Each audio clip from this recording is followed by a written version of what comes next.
Hi, myself Benitez Swargis. Welcome to Dictionary Learning's team-based approach Polity class. So, നമ്മൾ ഇന്നത്തെ ക്ലാസ്സിൽ നോക്കാൻ പോകുന്നത് ജുഡീഷ്യറിയെ കുറിച്ചാണ്. നമുക്കറിയാം 3 pillars of our governance: legislature, executive and judiciary. അതിൽ ഏറ്റവും ഇമ്പോർട്ടൻ്റ് ആയിട്ടുള്ള ഒരു പില്ലറാണ് ജുഡീഷ്യറി എന്ന് പറയുന്നത്. ജുഡീഷ്യറിയുടെ ഇൻഡിപെൻഡൻസ്, അതിൻ്റെ വർക്കിംഗ്, എങ്ങനെയാണ് ജുഡീഷ്യറിനെ നമ്മൾ ഒരു ഇൻറ്റിഗ്രേറ്റഡ് സിസ്റ്റത്തിലൂടെ നോക്കി കാണുന്നത്. നമ്മുടെ ഹയർ ലെവൽ സുപ്രീം കോർട്ട്, അതിൻ്റെ താഴെ ഓരോ സ്റ്റേറ്റ് ലെവലുകളിൽ ഹൈക്കോർട്ട്, താഴെ ഡിസ്ട്രിക്ട് കോർട്ടുകൾ, എങ്ങനെയാണ് ഓരോ ലെവലിലെയും അപ്പോയിൻമെന്റ്സ് നടക്കുന്നത്. ഞാൻ ആദ്യമേ തന്നെ പറഞ്ഞു, ഓരോ ലെവൽസും ഇൻഡിപെൻഡന്റ് ആയിട്ട് നിൽക്കുന്നത്. എങ്ങനെയാണ് ഇവരുടെ ഇൻഡിപെൻഡൻസ് എൻഷുർ ചെയ്യുന്നത്, ജഡ്ജസിന്റെ അപ്പോയിന്റ്മെന്റ് നടത്തുന്നത് എങ്ങനെയാണ്, എന്താണ് ഇവരുടെ വേരിയസ് ടൈപ്പ് ഓഫ് ജൂറിസ്ഡിക്ഷൻ, ഏത് തരത്തിലുള്ള കേസുകളാണ് ഇവർക്ക് കൈകാര്യം ചെയ്യാൻ കഴിയുക, ഈ കാര്യങ്ങളാണ് നമ്മൾ ഇന്നത്തെ ക്ലാസ്സിൽ നോക്കാനായിട്ട് പോകുന്നത്. ഈ ഏരിയയിൽ നിന്ന് UPSC കഴിഞ്ഞ ഒരു ലാസ്റ്റ് 10 years നമ്മൾ എടുക്കുകയാണെങ്കിൽ ഒരു 10 to 15 questions various levels of judiciary, high court, supreme court അല്ലെങ്കിൽ ഡിസ്ട്രിക്ട് കോർട്ട്, ഗ്രാമനാലയ, ഈ രീതിയിലെല്ലാം ചോദിച്ചിട്ടുണ്ട്. അതിൽ നമുക്ക് ഇമ്പോർട്ടൻ്റ് ആയിട്ടുള്ള ഒരു 3-4 ക്വസ്റ്റ്യൻസ് നമുക്ക് നോക്കാം. അതിൻ്റെ ആൻസേഴ്സ് ഒന്ന് നമുക്ക് ചെക്ക് ചെയ്യാം. First question, consider the following statement. The motion to impeach the judge of a Supreme Court of India cannot be rejected by the Speaker of Lok Sabha as per Judges Inquiry Act. Second statement, the Constitution of India defines and give details what constitute incapacity and proved misbehavior of the judges of the Supreme Court. Third statement, the details of the process of impeachment of the judges of Supreme Court of India are given in Judges Inquiry Act. Fourth statement, if a motion for impeachment of the judge is taken up for voting, the law requires that the motion to be backed by each house of the parliament and supported by a majority of total membership of the house and not less than 2/3 majority of the total members present and voting. ഏതൊക്കെ statement ആണ് ഇതിലെ correct എന്നാണ് UPSC ചോദിച്ചത്. First statement എടുക്കാം. First statement എന്താണ് പറയുന്നത്? The motion to impeach the judge of a Supreme Court cannot be rejected എന്നാണ് പറയുന്നത്. നമ്മൾ അതിന്റെ പ്രൊസീജിയേഴ്സ് ജഡ്ജസ് ഇൻക്വയറി ആക്ടിൽ പഠിച്ചപ്പോൾ എന്തായിരുന്നു? മെമ്പേഴ്സ് സ്പീക്കറിനോ ചെയർമാനോ ഇങ്ങനത്തെ ഒരു പ്രപ്പോസൽ മോഷൻ സബ്മിറ്റ് ചെയ്യുന്നു. അവിടെ എന്താണ്? ചെയർമാനോ സ്പീക്കറിനോ ഒരു ഡിസ്ക്രിഷണറി പവർ ഉണ്ട്, വേണമെങ്കിൽ അത്തരത്തിലുള്ള ഒരു മോഷൻ റിജക്റ്റ് ചെയ്യാം. അപ്പോൾ ഫസ്റ്റ് സ്റ്റേറ്റ്മെന്റ് അതിന്റെ കോൺട്രറി അല്ലേ? ഫസ്റ്റ് സ്റ്റേറ്റ്മെന്റ് തെറ്റല്ലേ? സെക്കൻഡ് സ്റ്റേറ്റ്മെന്റ് പറയുന്നതോ കോൺസ്റ്റിറ്റ്യൂഷൻ ഡിഫൈൻ ചെയ്യുന്നു എന്നാണ്. എന്ത്? Incapacity and proved misbehaviour. Supreme കോടതി ജഡ്ജിനെ റിമൂവ് ചെയ്യാനായിട്ടുള്ള 2 ഗ്രൗണ്ട്സ് എന്താണ്? പ്രൂവ്ഡ് മിസ്ബിഹേവിയർ ആൻഡ് ഇൻകപ്പാസിറ്റി ആണ്. പക്ഷേ അത് എന്താണെന്ന് കോൺസ്റ്റിറ്റ്യൂഷൻ ഡിഫൈൻ ചെയ്യുന്നുണ്ടോ? ഇല്ല, സ്റ്റേറ്റ് ചെയ്യുന്നുള്ളൂ. It's just state that the grounds for removal are proved misbehaviour and incapacity. അതിനെ ഡിഫൈൻ ചെയ്യുന്നില്ല. അപ്പൊ എന്താണ്? സെക്കൻഡ് സ്റ്റേറ്റ്മെന്റ് തെറ്റാണ്. ഇനി തേർഡ് സ്റ്റേറ്റ്മെന്റ് എന്താണ്? ജഡ്ജസിന്റെ റിമൂവലിന്റെ പ്രൊസീജിയേഴ്സ് പറയുന്നത് ജഡ്ജസ് ഇൻക്വയറി ആക്ടിലാണ്. നമ്മൾ കണ്ടു കോൺസ്റ്റിറ്റ്യൂഷൻ എന്താണ്? അതിന്റെ ഗ്രൗണ്ട്സും മെജോറിറ്റിയും. അതേസമയം നേരെ ജഡ്ജസ് എൻക്വയറി ആക്ടിലേക്ക് വരുമ്പോഴാണ് അതിന്റെ സീരീസ് ഓഫ് പ്രൊസീജിയർ എവിടെ നിന്ന് സ്റ്റാർട്ട് ചെയ്യുന്നു? മെമ്പേഴ്സ് ഒരു റെസൊല്യൂഷൻ, ഒരു മോഷൻ സ്പീക്കറിന് സബ്മിറ്റ് ചെയ്യുന്നു, സ്പീക്കർ അത് ആക്സെപ്റ്റ് ഓർ റിജക്ട് ചെയ്യുന്നു, അതിനുശേഷം ഒരു കമ്മിറ്റീനെ കോൺസ്റ്റിറ്റ്യൂട്ട് ചെയ്യുന്നു, കമ്മിറ്റി ഫൈൻഡിങ്സ് സബ്മിറ്റ് ചെയ്യുന്നു, അതിനുശേഷം ഈച്ച് ഹൗസ് മെജോറിറ്റിയിൽ ഒരു സ്പെഷ്യൽ മെജോറിറ്റിയിൽ പാസ് ചെയ്യുന്നു. ഈ പ്രൊസീജിയർ എവിടെയാണ് പറഞ്ഞിരിക്കുന്നത്? Judges enquiry act. അപ്പൊ തേർഡ് സ്റ്റേറ്റ്മെന്റ് ശരിയാണ്. ഫോർത്ത് സ്റ്റേറ്റ്മെന്റിലേക്ക് വരുമ്പോഴോ ആ മെജോറിറ്റി എന്താണെന്നാണ് പറയുന്നത്? നമ്മൾ സ്പെഷ്യൽ മെജോറിറ്റി അത് ഡിഫൈൻ ചെയ്തിരിക്കുകയാണ്. Law require that each houses of the parliament support by a majority of total membership of the house and not less than 2/3 of the total members of the house present and voting. എന്താണത്? Special majority. Special majority ആണ് ഈ പറഞ്ഞിരിക്കുന്നത്. അപ്പൊ each house separately special മെജോറിറ്റിയിൽ pass ചെയ്താൽ മാത്രമേ എന്ത്? ജഡ്ജസിന്റെ റിമൂവലിനുള്ള ഓർഡർ പ്രസിഡന്റിലേക്ക് മൂവ് ഫോർവേഡ് ചെയ്യാൻ പറ്റുള്ളൂ, അല്ലെങ്കിൽ പ്രസിഡന്റിന് ഒരു ഓർഡർ ഇടാനായിട്ട് പറ്റുള്ളൂ. അപ്പൊ എന്താണ്? Third and the fourth statement are correct. So option C is the correct answer. Now next question. In India, judicial review implies. എന്താണ് ജുഡീഷ്യൽ റിവ്യൂ? നമ്മൾ പ്രീവിയസ് ക്ലാസ്സിൽ തന്നെ നോക്കിയിരുന്നു. ജുഡീഷ്യൽ റിവ്യൂ എന്ന് പറഞ്ഞാൽ എന്താ? ഒരു ലോ പാസ് ചെയ്യുന്നത്, പാർലമെന്റ് പാസ് ചെയ്യുന്ന ഒരു ലോ കോൺസ്റ്റിറ്റ്യൂഷൻ ആണോ, അത് അൺകോൺസ്റ്റിറ്റ്യൂഷണൽ ആയിട്ട് ഏതെങ്കിലും പാർട്സിനെതിരെ, കോൺസ്റ്റിറ്റ്യൂഷൻ ഏതെങ്കിലും ഒരു പാർട്സിനെതിരെയാണോ ലോ, ഇത്തരത്തിലുള്ള കാര്യങ്ങളെ സുപ്രീം കോടതി ചെക്ക് ചെയ്യുന്നതാണ് ജുഡീഷ്യൽ റിവ്യൂ. അപ്പൊ എന്തായിരുന്നു ഫസ്റ്റ് സ്റ്റേറ്റ്മെന്റ് തന്നെ? The power of judiciary to pronounce upon the constitutionality of law and executive order. നമുക്ക് ഏതെന്നെ വായിച്ചു പുത്രം കിട്ടി? അതല്ലേ ജുഡീഷ്യൽ റിവ്യൂ. ജുഡീഷ്യറി എന്ത് ചെയ്യുന്നു? പാർലമെന്റ് ഉണ്ടാക്കിയിരിക്കുന്ന ഏതെങ്കിലും ഒരു ലോയോ ഒരു എക്സിക്യൂട്ടീവ് ഓർഡറോ കോൺസ്റ്റിറ്റ്യൂഷൻ എതിരാണോ അൺകോൺസ്റ്റിറ്റ്യൂഷണൽ ആണെന്നോ ചെക്ക് ചെയ്യുന്നതിനെയാണ് നമ്മൾ ജുഡീഷ്യൽ റിവ്യൂ എന്ന് പറയുന്നത്. അപ്പൊ the answer for in India the judicial review implies that it is the power of the judiciary to pronounce upon the constitutional validity of law and executive order. Now next question, ഒരു easy ആയിട്ടുള്ള question. Which one of the following is the custodian of constitution of India? നമ്മൾ ഈ ക്ലാസ്സിന്റെ ആദ്യത്തിൽ discuss ചെയ്തു അല്ലേ, the supreme court. The supreme court is defined as the custodian of the constitution of India. ഒരു easier question ആണ്, പക്ഷേ direct question ആണ്. ഇത്തരത്തിലുള്ള ഒരു ക്വസ്റ്റ്യനും UPSC പ്രീവിയസ് ഇയറിൽ ചോദിച്ചിട്ടുണ്ട്. ഇനി the power of the Supreme Court of India to decide dispute between center and state falls under. നമ്മൾ supreme കോർട്ടിന്റെ different types of jurisdictions പഠിച്ചു അല്ലെ. Original jurisdiction, writ jurisdiction, appellate jurisdiction, judicial review, court of record, ഇത്തരത്തിൽ multiple cases നമ്മൾ പഠിച്ചു. അതിൽ നമ്മൾ original ജൂറിസ്ഡിക്ഷനിൽ എന്താണ് പഠിച്ചത്? സുപ്രീം കോർട്ടിന് ഫെഡറൽ ഡിസ്പ്യൂട്ടുകൾ, ഒരു സെന്ററും ഒരു സ്റ്റേറ്റും, അല്ലെങ്കിൽ ഒരു centre and state and a group of other state or single state, between States, ഇതെന്താണ്? ഫെഡറൽ യൂണിറ്റ്സ് ആണ്. ആ ഫെഡറൽ യൂണിറ്റ്സുകൾ തമ്മിലുള്ള ഡിസ്പ്യൂട്ടുകൾ സുപ്രീം കോടതിയുടെ ഏത് ജൂറിസ്ഡിക്ഷൻ ആണ്? Original jurisdiction. അഡ്വൈസറി ജൂറിസ്ഡിക്ഷൻ ആണോ? അല്ല, അത് പ്രസിഡന്റിന് അഡ്വൈസ് കൊടുക്കുന്നതാണ്. Appellate jurisdiction civil case, criminal case, അല്ലെങ്കിൽ കോൺസ്റ്റിറ്റ്യൂഷണൽ കേസുകൾ, അല്ലെങ്കിൽ ഈ തരത്തിലുള്ള കേസുകളിൽ അപ്പീലായിട്ട് സുപ്രീം കോടതിയിലേക്ക് വരുന്നതിനാണ് അപ്പലേറ്റ് ജൂറിസ്ഡിക്ഷൻ. റിട്ട് ജൂറിസ്ഡിക്ഷനോ ഫണ്ടമെന്റൽ റൈറ്റ്സിന്റെ വയലേഷൻ സംഭവിച്ചു കഴിഞ്ഞു കഴിഞ്ഞാൽ അത് എൻഫോഴ്സ് ചെയ്യാനായിട്ട് സുപ്രീം കോടതി ഇഷ്യൂ ചെയ്യുന്നതാണ് റിട്സ്. അതിന്റെ ജൂറിസ്ഡിക്ഷൻ ആണ് റിട്ട് ജൂറിസ്ഡിക്ഷൻ. അപ്പൊ ഇതിൽ ഏതാണ് answer? The answer is original jurisdiction. Supreme കോർട്ടിന്റെ ഒറിജിനൽ ജൂറിസ്ഡിക്ഷന്റെ അടിയിലാണ് dispute between a centre and state comes in. Then the last question, the power to increase the number of judges of the supreme court. ഞാൻ പറഞ്ഞിരുന്നു originally എത്രയായിരുന്നു? ആ നമ്പറിൽ നിന്ന് increase ചെയ്യുന്നത് ആരുടെ പവറാണ്? പാർലമെന്റ് ആണ് സുപ്രീം കോർട്ടിലെ നമ്പർ ഓഫ് ജഡ്ജസിന് ഇൻക്രീസ് ചെയ്യുന്നത് from time to time depending upon the work load. ഓരോ സമയത്തിനനുസരിച്ച് പാർലമെന്റ് ആണ് സുപ്രീം കോർട്ടിന്റെ ജഡ്ജസിന്റെ എണ്ണം തീരുമാനിക്കുന്നത്. അപ്പൊ ഇവിടുത്തെ ആൻസറോ B, the parliament. The parliament has the power to increase the number of judges in the Supreme Court of India. So, first one, Supreme Court. നമ്മുടെ supreme കോർട്ടിനെ ഒരു American system of supreme കോർട്ടിൽ നിന്ന് കുറച്ച് different ആയിട്ടുള്ള ഒരു സിസ്റ്റമാണ് നമ്മൾ vision ചെയ്തിരിക്കുന്നത്. എന്താണ് രണ്ടും തമ്മിലുള്ള ഡിഫറൻസ്? ഫസ്റ്റ് വൺ, നമ്മുടെ ജുഡീഷ്യൽ സിസ്റ്റം ഒരു ഇന്റഗ്രേറ്റഡ് സിസ്റ്റം ഓഫ് ജുഡീഷ്യറിയാണ്. അതായത് ഹയർ ലെവലിൽ സുപ്രീം കോർട്ട്, ദെൻ സ്റ്റേറ്റ് ലെവലുകളിൽ ഹൈക്കോർട്ട്, ലോവർ ലെവലുകളിൽ ഡിസ്ട്രിക്ട് കോർട്ട്. ഇതിന്റെ പ്രത്യേകത എന്താണ്? ഓരോ കോടതികൾക്കും ഒരേ ടൈപ്പ് ഓഫ് ലോസ് ആണ് എൻഷുർ ചെയ്യാനായിട്ടുള്ളത്. അതായത് സ്റ്റേറ്റ് ലോ സെപ്പറേറ്റോ യൂണിയൻ ലോ സെപ്പറേറ്റോ ആയിട്ടല്ല. എന്നാൽ അമേരിക്കൻ സിസ്റ്റത്തിലേക്ക് വരുമ്പോൾ അവിടെ ഫെഡറൽ കോർട്ടുകൾ ഫെഡറൽ ലോസ് മാത്രവും സ്റ്റേറ്റ് കോർട്ടുകൾ സ്റ്റേറ്റ് ലോസ് മാത്രവുമാണ് അവിടെ സംസാരിക്കുന്നത്, അല്ലെങ്കിൽ അവരവിടെ എൻഷുർ ചെയ്യുന്നത്. പക്ഷെ ഇന്ത്യൻ ജുഡീഷ്യറിയെ സംബന്ധിച്ചിടത്തോളം അതൊരു ഇന്റഗ്രേറ്റഡ് സിസ്റ്റം ആയതുകൊണ്ട് തന്നെ രണ്ട് ടൈപ്പിലുള്ള ലോസും നമ്മൾ അവിടെ എൻഷുർ ചെയ്യും, അല്ലെങ്കിൽ നമ്മൾ അവിടെ പ്രാക്ടീസ് ചെയ്യും. Article 124 to 147 part 5 of the constitution ആണ് നമ്മുടെ സുപ്രീം കോടതികളുടെ ഇൻഡിപെൻഡൻസ്, ജൂറിസ്ഡിക്ഷൻ, അതിന്റെ പവർ, അതിന്റെ പ്രൊസീജിയർ, ഈ കാര്യങ്ങളെ കുറിച്ചെല്ലാം പ്രതിപാദിക്കുന്നത്. ഇനി എന്താണ് നമ്മുടെ ഇന്ത്യൻ സുപ്രീം കോർട്ടിന്റെ കോമ്പോസിഷൻ? അറ്റ് പ്രസന്റ്ലി സുപ്രീം കോർട്ടിൽ 34 ജഡ്ജസ് ഉണ്ട്, 1 chief justice along with 33 judges. എന്നാൽ ഒറിജിനലി ഇത് തന്നെയായിരുന്നു നമ്പർ? അല്ല. ആർക്കാണ് ഈ നമ്പർ അപ്പോൾ കൂട്ടാനുള്ള അധികാരം? ഇന്ത്യൻ പാർലമെന്റിനാണ് സുപ്രീം കോടതിയുടെ കോമ്പോസിഷൻ, നമ്പർ ഓഫ് ജഡ്ജസ് കൂട്ടാനായിട്ടുള്ള അധികാരം കൊടുത്തിരിക്കുന്നത്. ഒറിജിനലി എന്തായിരുന്നു സ്ട്രെങ്ത്? 8 ജഡ്ജസ് ആയിരുന്നു, 1 ചീഫ് ജസ്റ്റിസ് അലോങ് വിത്ത് 7 അതർ ജഡ്ജസ്. അത് പലതവണയായിട്ട് 1956-ലും 1960-ലും 1986-ലും 2018-ലും 2019-ലും ഇങ്ങനെ പല തവണ നമ്മൾ നമ്പർ ഓഫ് ജഡ്ജസ് കാലത്തിനനുസരിച്ച് നമ്പർ ഓഫ് കേസസ് കൂടുകയാണ്, അല്ലെങ്കിൽ സ്പെഷ്യൽ മാറ്റേഴ്സ് കൂടുകയാണ്, സുപ്രീം കോടതിയുടെ വർക്ക് ലോഡ് കൂടുകയാണ്, നമ്പർ ഓഫ് ജഡ്ജസ് കൂടുതൽ വേണമെന്ന് പാർലമെന്റിന് തോന്നുന്ന സമയത്ത് പാർലമെന്റ് ആണ് ഇന്ത്യയിലെ സുപ്രീം കോർട്ടിലെ ജഡ്ജസിന്റെ നമ്പേഴ്സ് തീരുമാനിക്കുന്നത്, അല്ലെങ്കിൽ നമ്പേഴ്സ് ഇൻക്രീസ് ചെയ്യാനായിട്ടുള്ള അധികാരം. ഇനി ഇവരുടെ അപ്പോയിന്റ്മെന്റ് നടത്തുന്ന ആരാണ്? ഇന്ത്യയിലെ സുപ്രീം കോർട്ടിലെ ജഡ്ജസിനെ അപ്പോയിന്റ് ചെയ്യാനായിട്ടുള്ള power പ്രസിഡന്റിനാണ്. So in India, the appointment of the judges of the Supreme Court are done by the President, and all other judges along with the Chief Justice and all other judges are appointed by the President in consultation with the Chief Justice and such other judges of the Supreme Court and High Court that are necessary. See, ഇവിടെ ഞാൻ പറഞ്ഞു consultation with other judges of the supreme court. ഇതായിരുന്നു supreme കോർട്ടിലെ ജഡ്ജസിനെ appoint ചെയ്യുന്നതിലെ ഏറ്റവും അധികം doubtful ആയിട്ടുള്ള provision. എന്താണ് അതിലെ controversy? Constitution പ്രതിപാദിക്കുന്നത് ഒരു കൺസൾട്ടേഷൻ പ്രൊസീജിയർ അവിടെ വേണമെന്നാണ്. എന്നാൽ ഈ കൺസൾട്ടേഷൻ എന്നതുകൊണ്ട് എന്താണ് ഉദ്ദേശിക്കുന്നത്? ചീഫ് ജസ്റ്റിസും അദ്ദേഹത്തിന്റെ ജഡ്ജിമാരും പറയുന്നത് പ്രസിഡന്റിന് ബൈൻഡിങ് ആണോ അതോ ബൈൻഡിങ് അല്ലേ അപ്പോയിന്റ്മെന്റ് ഓഫ് ദി ജഡ്ജസിന്റെ കേസിൽ?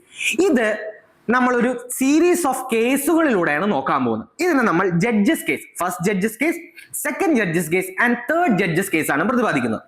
എന്തായിരുന്നു ഇതിലെ കോൺട്രവേഴ്സിയും സുപ്രീം കോടതിന്റെ സ്റ്റാൻഡ്?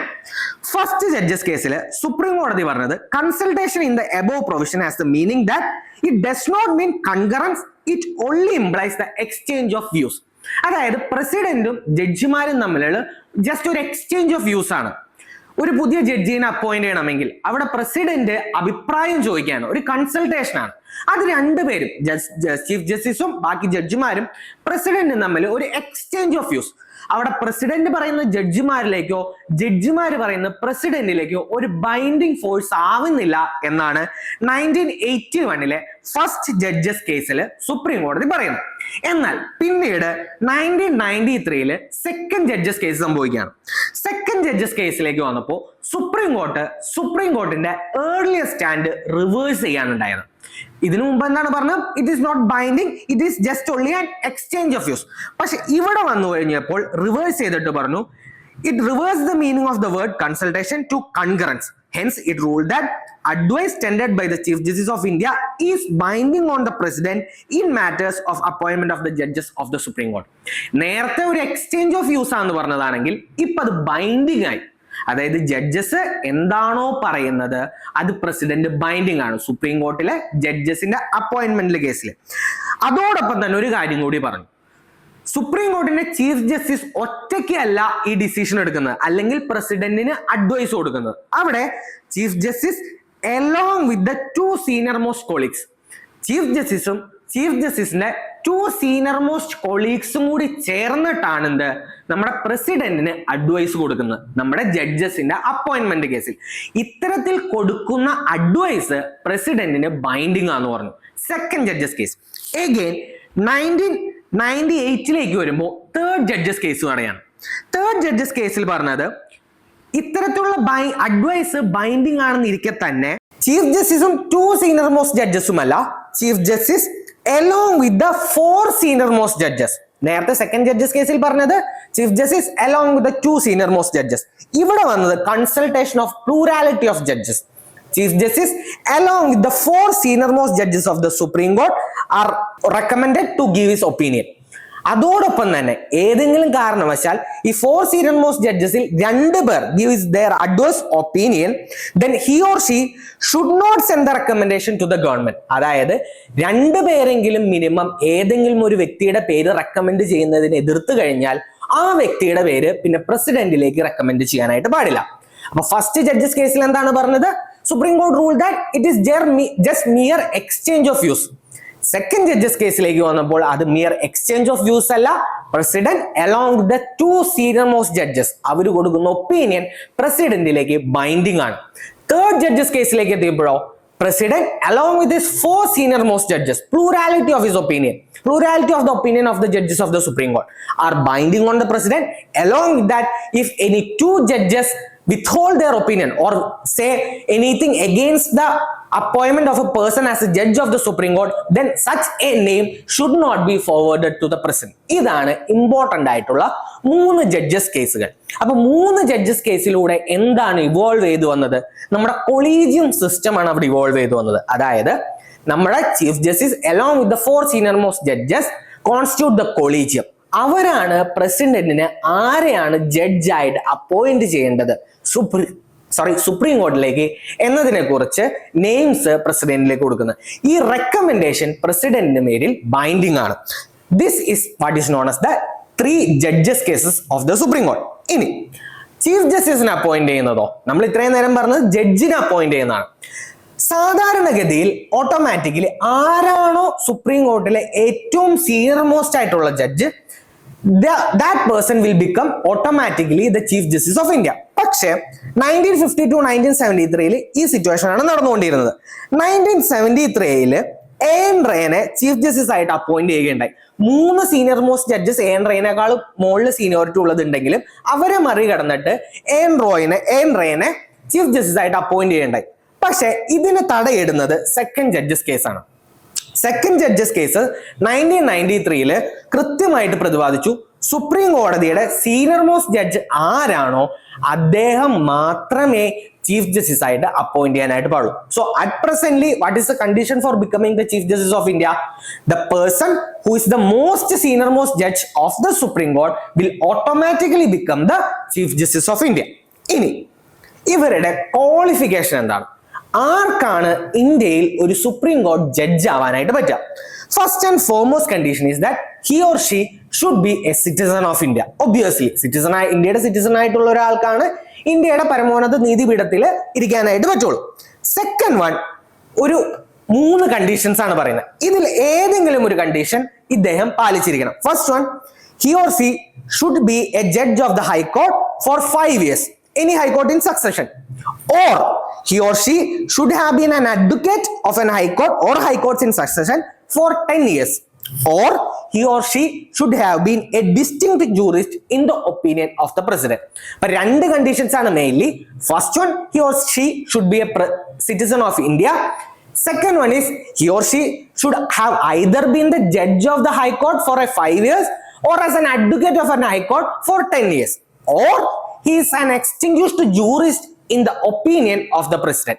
ഇവിടെ നമ്മൾ ശ്രദ്ധിച്ചാൽ മനസ്സിലാവും, ഇന്ത്യയിലെ സുപ്രീം കോടതിയിലെ ജഡ്ജ് ആവാനായിട്ട് ഒരു മിനിമം ഏജ് പറഞ്ഞിട്ടില്ല. So as per the constitution, no minimum age has been prescribed for a person to become the judge of the supreme court. ഈ 2 കണ്ടീഷൻസ് അല്ലെങ്കിൽ ഈ 2 ക്വാളിഫിക്കേഷൻ മാത്രമാണ് ഇന്ത്യയിലെ സുപ്രീം കോർട്ടിന്റെ ജഡ്ജ് ആവാനായിട്ടുള്ള ക്വാളിഫിക്കേഷൻ. ഇനി പ്രസിഡന്റ് അപ്പോയിന്റ് ചെയ്യുന്ന വ്യക്തി അദ്ദേഹം ഓഫീസിൽ എത്തുന്നതിന് മുമ്പ് അദ്ദേഹത്തിന്റെ സ്പെസിഫൈഡ് ആയിട്ടുള്ള ഓത്ത് എടുത്തിരിക്കണം. ചീഫ് ജസ്റ്റിസിന്റെയും ജസ്റ്റിസിന്റെയും കാര്യത്തിൽ ഹൈക്കോടതി സുപ്രീം കോടതിന്റെ ജസ്റ്റിസിന്റെ കാര്യത്തിൽ ആരാണ് ഓത്ത് ചൊല്ലിക്കൊടുക്കുന്നത്? പ്രസിഡന്റ് ആണ്. എന്താണ് ഓത്ത്?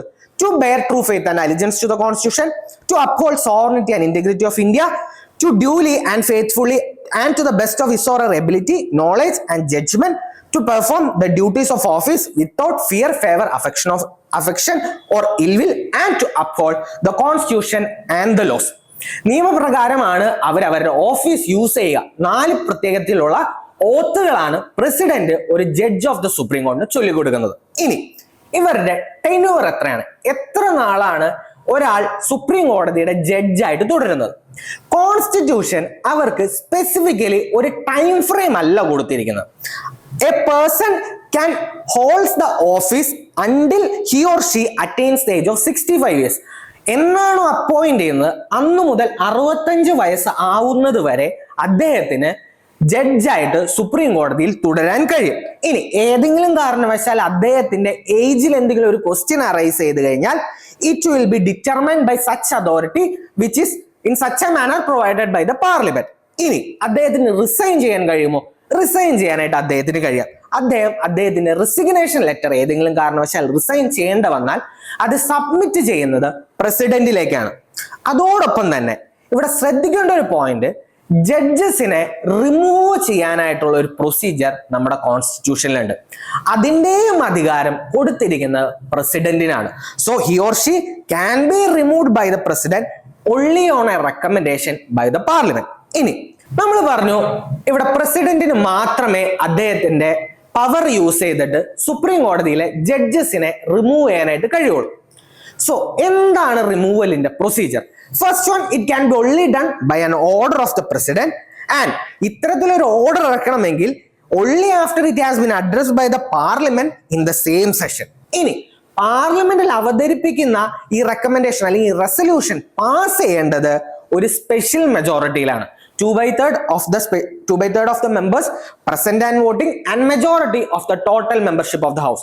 ഇനി പാർലമെന്റിലെ 2 സഭകളും ലോകസഭയും രാജ്യസഭയും സെപ്പറേറ്റ്ലി ഈ റെസൊല്യൂഷനെ ഒരു സ്പെഷ്യൽ മെജോറിറ്റിയിൽ പാസ് ചെയ്ത് പ്രസിഡന്റിന്റെ അടുത്ത് എത്തിയാൽ മാത്രമേ അദ്ദേഹത്തിന് ഒരു ജഡ്ജിനെ, സുപ്രീം കോടതിയുടെ ജഡ്ജിനെ റിമൂവ് ചെയ്യാനായിട്ട് സാധിക്കുള്ളൂ. ഇനി സുപ്രീം കോടതിയുടെ ജഡ്ജിന്റെ റിമൂവലിന്റെ പ്രൊസീജിയർ സ്പെസിഫിക്കലി പറഞ്ഞിരിക്കുന്നത് ജഡ്ജസ് എൻക്വയറി ആക്ടിന്റെ അകത്താണ്. Judges enquiry act of 1968. എന്താണ് പറഞ്ഞിരിക്കുന്ന പ്രൊസീജിയർ? ഫസ്റ്റ് വൺ, ഇദ്ദേഹത്തിന്റെ റിമൂവലിനുള്ള ഒരു റെസൊല്യൂഷൻ ലോകസഭയിലാണ് കൊണ്ടുവരുന്നതെങ്കിൽ അറ്റ്ലീസ്റ്റ് 100 പേരെങ്കിലും, രാജ്യസഭയിലാണ് കൊണ്ടുവരുന്നതെങ്കിൽ അറ്റ്ലീസ്റ്റ് 50 പേരെങ്കിലും സൈൻ ചെയ്ത ശേഷമാണ് ആ ഹൗസിന്റെ പ്രിസൈഡിംഗ് ഓഫീസർ, ലോക്സഭയാണെങ്കിൽ സ്പീക്കറും രാജ്യസഭയാണെങ്കിൽ ചെയർപേഴ്സണും സബ്മിറ്റ് ചെയ്യുന്നത്. First step. Second step is ആ സ്പീക്കറിനോ ചെയർപേഴ്സണോ അഡ്മിറ്റ് ചെയ്യാനും ആ മോഷൻ അഡ്മിറ്റ് ചെയ്യാനും റെഫ്യൂസ് ചെയ്യാനായിട്ടുള്ള അധികാരമുണ്ട്. ഇനി സ്പീക്കറോ ചെയർപേഴ്സണോ ഏതെങ്കിലും കാരണവശാൽ ഇത്തരത്തിലൊരു മോഷൻ അഡ്മിറ്റ് ചെയ്ത് കഴിഞ്ഞാൽ, ഒരു ജഡ്ജിന്റെ റിമൂവലിനുള്ള ഒരു മോഷൻ അഡ്മിറ്റ് ചെയ്ത് കഴിഞ്ഞു കഴിഞ്ഞാൽ ഒരു 3 member കമ്മിറ്റി അദ്ദേഹം കോൺസ്റ്റിറ്റ്യൂട്ട് ചെയ്യണം. ആരൊക്കെയാണ് ആ 3 member കമ്മിറ്റിയിൽ ഉണ്ടാവുക? First one is chief justice or judge of the supreme court, second one A chief justice of the high court and third one is A distinguished jurist. ഇത്തരത്തിൽ സ്പീക്കറോ ചെയർപേഴ്സണോ ഒരു ജഡ്ജിന്റെ റിമൂവലിനുള്ള ഒരു മോഷൻ ആക്സെപ്റ്റ് ചെയ്തു കഴിഞ്ഞാൽ ഈ 3 member കമ്മിറ്റി കോൺസ്റ്റിറ്റ്യൂട്ട് ചെയ്തിരിക്കണം. എന്താണ് ഈ 3 member committee ചെയ്യേണ്ടത്? ഈ 3 member കമ്മിറ്റി ആ ജഡ്ജിനു എതിരെ ഉയർന്നു വന്നിരിക്കുന്ന ആരോപണം എന്താണ് എന്ന് പഠിച്ചിട്ട് ആ റിപ്പോർട്ടിൽ ഏതെങ്കിലും കാരണവശാൽ ഇൻകപ്പാസിറ്റിയോ ഗിൽറ്റി ഓഫ് മിസ്ബിഹേവിയറോ ഇത്തരത്തിലുള്ള കാര്യങ്ങൾ ഉണ്ടോ എന്ന് ഹൗസിനെ ബോധിപ്പിക്കേണ്ടതുണ്ട്. ഇതിന് ശേഷമായിരിക്കും ആ റെസൊല്യൂഷനിൽ അല്ലെങ്കിൽ ആ മോഷനിൽ വോട്ടെടുപ്പ് നടക്കുന്നത്. വോട്ടെടുപ്പ് എങ്ങനെയാണ്? ഞാൻ പറഞ്ഞു, 2 ഹൗസും സെപ്പറേറ്റ്ലി സ്പെഷ്യൽ മെജോറിറ്റിയിലായിരിക്കണം ഇത് മോഷൻ പാസ് ചെയ്യേണ്ടത്. ഇത്തരത്തിൽ സ്പെഷ്യൽ മെജോറിറ്റിയിൽ 2 ഹൗസും സെപ്പറേറ്റ്ലി പാസ് ചെയ്ത് കഴിഞ്ഞാൽ അത് പ്രസിഡന്റിലേക്ക് എത്തും. ഫൈനലി പ്രസിഡന്റ് ഒരു ഓർഡർ പാസ് ചെയ്യും നമ്മുടെ ജഡ്ജിനെ, സുപ്രീം കോടതിയുടെ ജഡ്ജിനെ റിമൂവ് ചെയ്യാനായിട്ട്. ഇന്ത്യയിൽ ഇന്ന് വരെ ഒരു സുപ്രീം കോടതി ജഡ്ജിയെയും ഇത്തരത്തിലുള്ള ഒരു പ്രൊസീജിയറിലൂടെ നമ്മൾ റിമൂവ് ചെയ്തിട്ടില്ല. So how is the judge of a supreme court removed? First one, ഒരു resolution or a motion has to be submitted in either of the house. If it is submitted in the Lok Sabha, it has to be signed by at least 100%. If it is submitted in the Rajya Sabha, it has to be signed by at least 50%. And the speaker or the chairperson of the house can either accept or reject the resolution. If such a resolution or a motion is accepted by the chairperson or the speaker, then he has to constitute a 3 member committee. Who all are the members of the 3 member committee? The Chief Justice or a judge of the Supreme Court, a judge of a High Court, and a distinguished jurist. So after the committee finds the judge to be guilty of misbehavior or incapacity, they submit the report to the houses and recommend to take the actions. And after such a recommendation is given to both the houses, there will be voting taking place on the resolution. And what is the majority on which such a resolution has to be passed?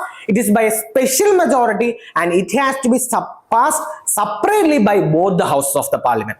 And when such a resolution is passed by both the houses of the parliament, then it is moved to the president, and the president finally passes an order making the removal of a judge of the Supreme Court. So, നമ്മൾ ഇത്രയും നേരം supreme കോടതി എന്താണ്, അതിന്റെ powers എന്താണ്, അതിന്റെ ജഡ്ജിനെ എങ്ങനെയാണ് appoint ചെയ്യുന്നത്, അവരുടെ ക്വാളിഫിക്കേഷൻ, അവരുടെ റിമൂവൽ, ഈ കാര്യങ്ങളെല്ലാം നോക്കിയത്. ഇത്രയും ഇമ്പോർട്ടന്റ് ആയിട്ടുള്ള ഒരു പോസ്റ്റ് അല്ലെങ്കിൽ ഇത്രയും ഇമ്പോർട്ടന്റ് ആയിട്ടുള്ള ഒരു ഇൻസ്റ്റിറ്റ്യൂഷൻ ഇൻഡിപെൻഡന്റ് ആയിട്ട് വർക്ക് ചെയ്യണം എന്നത് നമ്മുടെ കോൺസ്റ്റിറ്റ്യൂഷണൽ മേക്കേഴ്സിന്റെ വിഷൻ ആയിരുന്നു. സോ നമ്മുടെ കോൺസ്റ്റിറ്റ്യൂഷൻ ഏതെല്ലാം പ്രൊവിഷൻസ് വഴിയാണ് സുപ്രീം കോടതിയുടെ ഇൻഡിപെൻഡൻസ് കൃത്യമായിട്ട് മെയിൻറ്റെയിൻ ചെയ്തിരിക്കുന്നത്? നമുക്ക് അതൊന്ന് നോക്കാം. First one is the mode of the appointment. നമ്മൾ നോക്കി കഴിഞ്ഞു അല്ലെ, first judges case, second judges case and the third judges case. Supreme കോർട്ടിലെ ഒരു ജഡ്ജിനെ ഡിറ്റർമൈൻ ചെയ്യുന്ന പ്രോസസ്സ് അതിലെ തന്നെ കൊളീജിയമാണ് തീരുമാനിക്കുന്നത് ആരാണ് അടുത്തൊരു ജഡ്ജ് ആവേണ്ടത്. അതിൽ പ്രസിഡന്റിനും ഗവൺമെന്റിനും ലിമിറ്റഡ് റോള് മാത്രമേ ഉള്ളൂ. ഇത്തരത്തിൽ ഗവൺമെന്റിന്റെയോ പ്രസിഡന്റിന്റെയോ ഒരു ഇന്റർഫിയറൻസ് ജഡ്ജസിന്റെ അപ്പോയിന്റ്മെന്റിന്റെ കാര്യത്തിൽ ഇല്ലാതെ തന്നെ അവരെ ഇൻഡിപെൻഡന്റ് ആക്കി വെക്കുകയാണ്. Second one is security of tenure, 65 years അല്ലെ. ഒരു കാരണവശാലും റിമൂവൽ പ്രൊസീജിയറിലൂടെ അല്ലാതെ ഒരു ജഡ്ജിനെ റിമൂവ് ചെയ്യുക, സുപ്രീം കോടതിയിലെ ഒരു ജഡ്ജിനെ നമ്മുടെ ലോക്സഭയിലും രാജ്യസഭയിലും ഒരു സ്പെഷ്യൽ മെജോറിറ്റിയിലെ റെസൊല്യൂഷൻ ഇല്ലാതെ റിമൂവ് ചെയ്യുക എന്നത് ഇമ്പോസിബിൾ ആയിട്ടുള്ള കാര്യം. അത്രയും സെക്യൂർ ആയിട്ടുള്ള ഒരു ടെന്യൂർ ആണ് എന്ത് അവർക്ക് കൊടുത്തിരിക്കുന്നത്. Third one is fixed service condition. അവരെ അപ്പോയിന്റ് ചെയ്യുന്ന സമയത്ത് എന്താണോ അവരുടെ സർവീസ് കണ്ടീഷൻ അത് റിവേഴ്സ് ചെയ്ത് അല്ലെങ്കിൽ അവരുടെ ഡിസഡ്വാൻറ്റേജസിലേക്ക് ഒരു കാരണവശാലും അവരുടെ സർവീസ് കണ്ടീഷൻസ് കുറയ്ക്കാനായിട്ട് പാടില്ല. ഇനി എക്സ്പെൻസസ്, സുപ്രീം കോടതിയുടെ expenses are charged on the consolidated fund of India. So what is the advantage when an expense is charged on the consolidated fund of India? അത് പാർലമെന്റിൽ വോട്ട് ചെയ്യാനായിട്ട് കഴിയില്ല. When an expense is charged on the consolidated fund of India, such an expense cannot be voted on the parliament. So ഇവിടെ എന്താണ്, supreme കോടതിയുടെ expenses are charged on the consolidated fund of India. Then നമ്മുടെ ജഡ്ജസിന്റെ conduct ഒരു കാരണവശാലും പാർലമെന്റിൽ, unless അദ്ദേഹത്തിന് impeachment പ്രൊസീജിയറിലൂടെ അല്ലാതെ ഒരു കാരണവശാലും പാർലമെന്റിൽ ഡിസ്കസ് ചെയ്യാനായിട്ട് പാടില്ല. ഇനി സുപ്രീം കോടതിയുടെ ജഡ്ജ് അവരുടെ കാലാവധി പൂർത്തിയാക്കി റിട്ടയർ ചെയ്ത് കഴിഞ്ഞാൽ ഇന്ത്യയിലെ ഒരു കോടതിയിലും അവർക്ക് പ്രാക്ടീസ് ചെയ്യാനായിട്ട് കഴിയില്ല. They have A ban on the practice after the retirement. ഇന്ത്യയിലെ ഒരു കോടതികളിലും സുപ്രീം കോടതിയിലെ ഒരു ജഡ്ജായിരുന്ന ഒരാള് വിരമിച്ചു കഴിഞ്ഞാൽ അദ്ദേഹത്തിന് പ്രാക്ടീസ് ചെയ്യാനായിട്ട് കഴിയില്ല. ഇനി അവർക്ക് തന്നെ അവരുടെ സ്റ്റാഫിനെ അപ്പോയിന്റ് ചെയ്യാനായിട്ടുള്ള ഫ്രീഡം കൊടുത്തിട്ടുണ്ട്. Then yet again important one, their jurisdiction cannot be made to curtail in their disadvantage. അവരുടെ ജൂറിസ്ഡിക്ഷൻ ഒരു കാരണവശാലും അവരുടെ ഡിസഡ്വാൻറ്റേജിലേക്ക് കുറയ്ക്കാനായിട്ട് പാടില്ല. പാർലമെന്റിന് വേണമെങ്കിൽ അവരുടെ ജൂറിസ്ഡിക്ഷൻ എൻലാർജ് ചെയ്യാനായിട്ട് കഴിയും, പക്ഷെ ഒരു കാരണവശാലും അവരുടെ ഡിസഡ്വാൻറ്റേജിലേക്ക് അവരുടെ ജൂറിസ്ഡിക്ഷൻ കുറയ്ക്കാനായിട്ട് കഴിയില്ല. ഈ പ്രൊവിഷൻസ് എന്താണ് മീൻ ചെയ്യുന്നത്? ഇങ്ങനത്തെ ഒരു ഇൻസ്റ്റിറ്റ്യൂഷൻ, നമ്മുടെ കോൺസ്റ്റിറ്റ്യൂഷൻ മേക്കേഴ്സിന്റെ വിഷൻ എന്ന് പറഞ്ഞു കഴിഞ്ഞാൽ ഇത്തരത്തിലൊരു ഇൻസ്റ്റിറ്റ്യൂഷൻ ഇൻഡിപെൻഡന്റ് ആയിട്ട് നിൽക്കുക. ആ ഇൻസ്റ്റിറ്റ്യൂഷൻ നമ്മുടെ ലെജിസ്ലേച്ചറിനെയും എക്സിക്യൂട്ടീവിനെയും മ്യൂച്വലി കൺട്രോൾ ചെയ്യാനായിട്ടുള്ള ഒരു പവർ ഉണ്ടാവുക. ലോ ഫെയർ ആയിട്ട് ആപ്ലിക്കബിൾ ആണോ, ലോ മേക്കിംഗ് പ്രൊസീജിയറിന്റെ ഒരു ഡബിൾ ചെക്കിംഗ് ഈ ഇൻഡിപെൻഡൻസിലൂടെ ജുഡീഷ്യറിക്ക് നടത്താനായിട്ട് സാധിക്കും. ഇനി ഏതെല്ലാമാണ് സുപ്രീം കോടതിയുടെ ജൂറിസ്ഡിക്ഷൻ? അവർക്ക് കേസ് എടുക്കാൻ അല്ലെങ്കിൽ കേസ് ട്രയൽ ചെയ്യാൻ ഏതെല്ലാം ഏരിയാസിലാണ് പറ്റുക? ഇത് നമുക്ക് കുറച്ച് സബ്സെക്ഷൻസ് ആയിട്ട് തിരിക്കാം. Original jurisdiction, writ jurisdiction, appellate jurisdiction. Appellate ജൂറിസ്ഡിക്ഷനിൽ തന്നെ വേണമെങ്കിൽ civil cases, criminal cases, constitutional cases, അല്ലെങ്കിൽ appeals by special leave petition. ഇത്തരത്തില് മൾട്ടിപ്പിൾ ഹെഡിങ്സിലേക്ക് നമുക്ക് തിരിക്കാം. First one, original exclusive jurisdiction. എന്താണ്? ഡയറക്ട്ലി എപ്പോഴാണ് ഒരു കേസ് സുപ്രീം കോടതിയിലേക്ക് പോവാ? അപ്പൊ ഞാൻ ഒരു ഇന്റഗ്രേറ്റഡ് ജുഡീഷ്യറിയാണ് ഇന്ത്യയിൽ എന്ന് പറഞ്ഞു. താഴെ ഡിസ്ട്രിക്ട് കോർട്ട്, ഹൈക്കോർട്ട്, പിന്നെ supreme court. So automatically normal സർക്കംസ്റ്റാൻസിൽ എങ്ങനെയാണ്, നമ്മൾ ഡിസ്ട്രിക്ട് ഒരു കേസ് എന്തെങ്കിലും ഒരു വിധി വന്നു കഴിഞ്ഞാൽ അത് അപ്പീലായിട്ട് ഹൈക്കോർട്ടിൽ പോകുന്നു, അവിടെ നിന്ന് ഒരു വിധി വന്നു കഴിഞ്ഞാൽ അത് അപ്പീലായിട്ട് സുപ്രീം കോടതിയിലേക്ക് പോകുന്നു. ഇതൊന്നുമില്ലാതെ ഏത് തരത്തിലുള്ള കേസുകളാണ് ഡയറക്ട്ലി സുപ്രീം കോടതിയിലേക്ക് പോകാനായിട്ട് സാധിക്കാം? ഇതാണ് എക്സ്ക്ലൂസീവ് ഒറിജിനൽ ജൂറിസ്ഡിക്ഷൻ എന്ന് പറയാം. 3 തരത്തിലുള്ള കേസുകളാണ് മെയിൻലി.